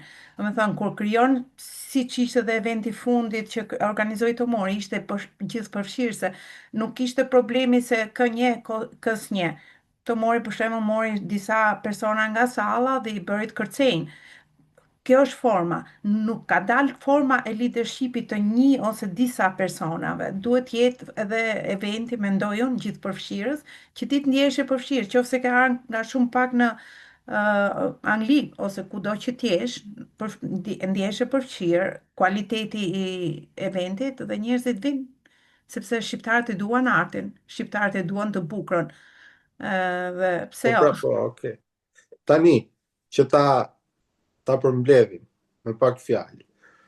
Pa dashur t'ju bëj qefin, unë aktivitetet që ju organizoni i gjej tepër interesante me cilësi. Dhe kur ka mundësi i ndjek me qef. Që ta përmbledhim, si mund të ecim përpara dhe çfarë elementësh konkret duhet të ndiqen për këtë. E para njerë duhet ftohen, si që kam thënë dhe përpara, duhet ftohen specialist fushës, por që kanë rënjën komunitet, se ti mund t'jesh specialist dhe këtu kemi shumë të ashtuquar të specialist që as shqipe nuk tin të përmendin. Pra, për mendimin tim, specialist të fushës të cilët i kanë rënjët në komunitet. Që njohin dhe mentalitetin, njohin dhe mindsetin. Jo persona super ambicios që marrin vota ose marrin tituj e njën tjetrën, po që nuk i njeh njeri fare nga Shqipëria, bile se kanë dhe për turp flasin shqip. Kjo është për ta thënë troq. Po. Dyta, ambasada jon duhet jetë më e angazhuar në kuptimin e mirë të fjalës në sjelljen në një periudhë strategjike, që do të thotë jo se po vjen tani do bëjmë vezën dhe furriku nuk është bë akoma. Okay? Që do të thotë një strategji 1 vjeçare, 2 vjeçare. Kjo punë kështu duhet bërë me pjekuri. E treta, duhet vendosur për shembull unë kam folur me disa veta dhe ju ftoj dhe juve të vini që minimale që mund bëhen, gjithë organizatat takohen ose edhe online, s'ka rëndësi, që të bashkërendojmë kalendarët. Gjë më e thjeshtë, sepse i bie që përplasen që të gjithë nëntor. Edhe pastaj janë të gjithë kryesorja pastaj mbasi të bëhet një gjë e tillë, të bëhet një kalendar i përbashkët ku të gjithë të jetë informacionin. Ne kemi kushtet online, edhe ajo mund të përditësohet shumë kollaj fare. Shumë kollaj. Dhe më kryesorja është që brezi im, jo se kam gjë se unë jam shumë me plot energji siç e shikoni tjetër, po brezi im duhet të hapi krahun ose të bëj strategjin për të hap krahun. Sa më shpejt që të mundur. Normal, ne jemi mentor, kujdesemi, t'i mbajmë afër të antri. Pra janë disa gjëra, 5 gjëra që besoj se duhet bëhet si hapi tjetër që të vazhdoj. Në radhë të parë, duhet që njerëzit të bashkojnë të komunikojnë njëri tjetrin, në radhë të dytë të bashkërendojnë programet, jo ti the kujdes ti ke këtë tjetër, pra mos krijo monopol, po të paktën ta dijmë se kur po i bëjnë njerëzit. E treta, të krijohet një platformë ku njerëzit të informohen, ku të kenë mundësi të informohen shumë kollaj. Okay? Tjetër, që njerëzit të zhvillojnë aktivitetet e tyre, të kenë gjithmonë parasysh brezin e ri. Që do të thotë të zhvillojnë liderët e ardhshëm. Sepse prandaj po kthem, po pra nga fillimi ndoshta edhe në fund që ta përfundoj. Është shumë tragjike që kur shikon fëmijët, vajzat tona shqiptare, vajzat tona që vinë ca persona nga Shqipëria, të ftuar, dhe kjo është temë shumë e rëndësishme, të ftuar si listë ose si kushuriri i parë një tjetrën, dalin nëpër skenat tona, marrin 10, 15, 20.000, 30.000 pound të paguara, që shkelin ligji britanik sepse nuk kanë vizë artistike, nuk kanë vizë si performues në skenë, është bërë rëndom kjo, dhe ndërkohë që i bëjnë atë muzikën ose artin një tjetrën, vajzat tona, djemt tanë, të mallëngjyer kërcejnë vallet kombeve tjera. Sepse dhe muzika është e kombeve tjera. Ndërkohë që ku shkojnë, dalën për Instagramin, TikTokin tjetër, look the Albanian dance. Natallin tjerë, ata që kuptojnë Natallin. Pra, në një farë mënyrë, jo vetëm që i bëjmë dëm, po edhe bëjmë edhe qesharak, s'na marrë njerëzit seriozisht. Pra, ky bashkëndimi që them unë nuk është bashkëndim diktatorial. Bashkëndimi është për të thonë, hey, a ka mundësi që ta presësh këtë vesin e keq shqiptar që thua hajde në 6 dhe fillon 8:30? Korrektesa. E dyta, a ka mundësi që të mundohesh kujdo që ke eventet e tua, të paktën gjysmën e radhës parë ta kesh femra? Faleminderit. Të paktën. Unë kam bërë njerëz që nuk kanë qef më tani, se ja kam futrosh. Po është shumë rëndësishme kjo. Ti të kushton gjë fare.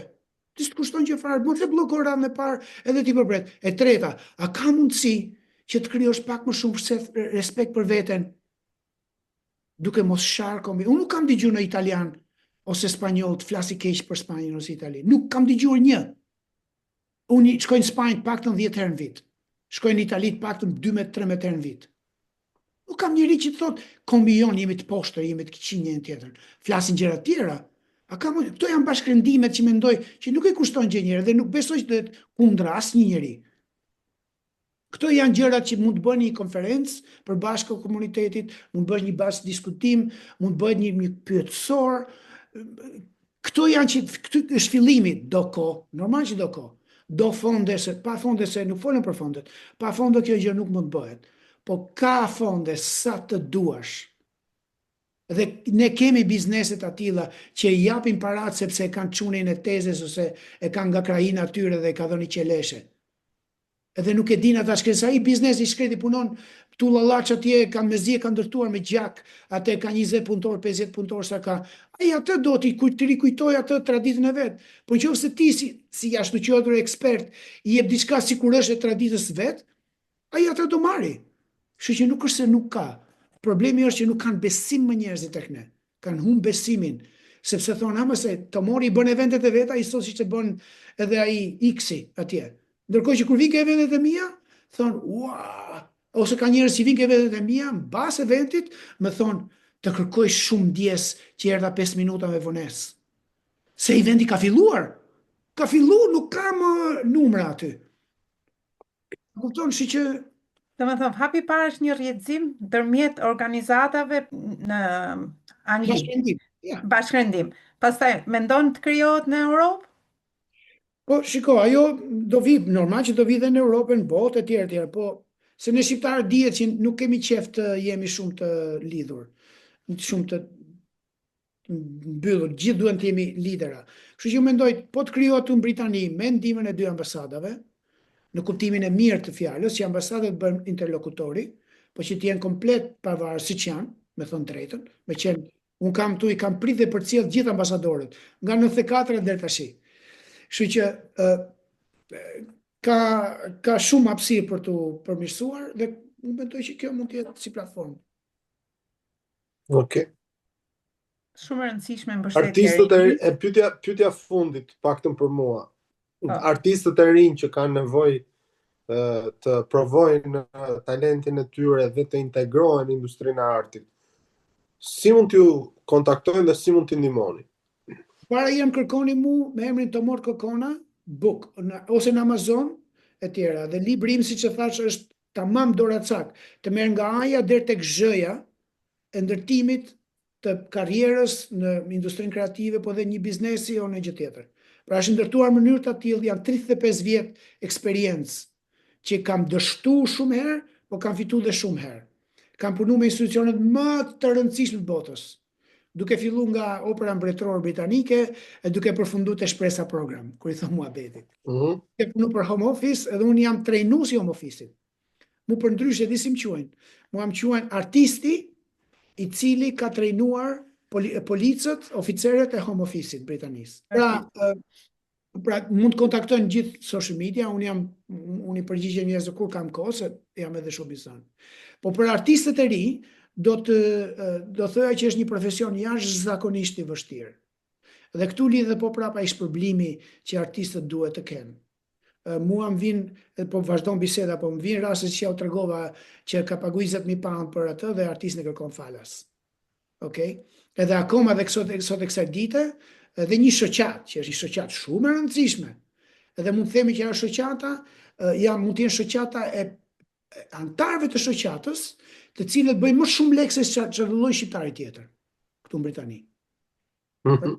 Ja morën telefon dhe kur përmend muhabeti i lekëve, nuk duan të paguajnë artistët. Që s'ka bëjë me mu fare, sa ata duan artist muzikant. Pra tregon një mendësi. Nëse duket sikur po flas keq për ne, sikur jemi të prapambetur. Po jo, janë reale. Në vitin 2026 nuk duhet të ekzistojë më kultura e qylit, kështu është, apo jo? Po për më s'ka kuptim. Kur i thu, shiko, çfarë them ti? Jep një profesion. Ti nuk mund t'i thush një inxhinieri, ose një avokati, ose një juristi. Ja, një juristi, ti thush, hey, kam probleme, do ndam nga gruaja. Kam gjithsej 10 milion pound për pasuritë e mia në tjetrën. A do ma bësh falas? Ti nuk mund, as që të shkon ndërmend ta bësh. Po ndërkohë, me artistin e bën çdo njeri rëndom. Pra ju them dhe juve të dyve miq. Sa herë që mendoni për artistët, edhe më pëlqeu shumë fjala, jo se kam ndonjë miqësi absolutisht me ambasadorin ton. Po më pëlqeu shumë fjala e ambasadorit ton kur ishte në një event që u bë kohë e fundit për një fundraiser që e bën shoqata e avokatëve dhe ndihmës së nënave në Kosovë. Dhe një nga temat kryesore që foli ambasadori ishte kjo, që tha, ju lutem, nëse doni që ne si kom të ecim përpara, pak a shumë këto fjalë, kam të incizuar, suportoni artistët. Nuk hum kur. Po suportove artistët nuk hum kur. Se po t'i japësh një herë me pagesë, do të vi 3 herë falas. Gjithë kanë fitu. Okay? Ama në qovë se ti je një cop ignoranti, edhe them tamam me këtë fjalën, se më ka shqetësu shumë kur e kam vëre, një ignorant që e krahason një violinist, ose një flautist, ose një pianist, sikur ke fut me etofonin me playback, atëre kot që je aty. Edhe ti japësh një DJ që lund tallava 300 pound edhe mos pagush një yll të Britanisë, që Britania nuk e merr në një koncert pa të paktën 850 pound, atëre s'di çfarë fjalë të them. Kështu që këtë do thosha për Brezneri është shumë e vështirë. Familjet, kemi familje shqiptare që investojnë shumë ke fëmijët e tyre. Është torturë për gjithë familjen, nuk është shaka. Por në qofë se fëmija e kanë, në qofë se të rinjët e kanë, duhet të ndjekin sepse në qofë se punon në artë, nuk është punë, është jetë. është stil jete. Jetese. Kështu që nuk ka gjë më të mirë. Gjithë tjerës që shkojnë për banka, punojnë për biznese, cancela gjona, thonë aman kur do vije e intja, sepse ashtu është kuda e javë. Kura dhe eri e intja. Kurse kur je artist nuk ke fare atë kohës. Kështu që sa e mirë është, aq edhe vështirë është. Okej. Unë solidarizohem me mesazhet e tua dhe shpresojmë që të dëgjohen nga ata që kanë vesh për të dëgjuar dhe të marrin me pozitivitet dhe sepse janë mesazhe konstruktive, apo jo? Faleminderit shumë. Edhe unë ju uroj të dyve suksese në këtë iniciativë kaq pozitive, sepse po nuk folëm, po nuk diskutuam, po nuk folëm, sidomos të ftuarit që keni ju, janë persona që nuk mundohen të jenë politikisht korrekt. Janë persona Jo, ne enkurajojmë këtë pjesë. Saktësisht. Kështu që ju kam ndjekur dhe jam shumë, unë gjithmonë ju promovoj. Faleminderit. Jemi lodhur me hipokrizirat edhe me atë unin, me atë formën e vetë promovimit ose këto gjëra. Ne duhet të prikim realitetin, sepse po, si që thatë ju këtë marë, po su tha realiteti, ku do shkojmë? Në më thonë, kalojmë në vetë mohim. Dhe ashtu krijot vetë besimi dhe ndim të ndoshta dhe të përmirësojmë gjendjen e tonë, se ne gjithë jemi shqiptarë, ne gjithë ndoshta bëjmë gabime, dhe qëllimi nuk është thjesht, domethënë, ne të jetë për show, ose për ashtu po është për mënyrë efektive, mbështetjen, promovimin dhe përhapjen e realitetit aty ku jetojmë. Po qoftë edhe vendeve tjera, qoftë edhe Itali, se vende tjera që do të kemi besoj intervistues. Faleminderit, ishte shumë i këndshëm. Unë sova shumë gjëra, besoj edhe ti Endri, nuk e di, besoj edhe publiku do të jetë i interesuar për atë që ju folët. Ju falenderojmë për kohën dhe për vlerësimin. Faleminderit. Gjithë Edhe mirë, ju pafshim. mirupafshim.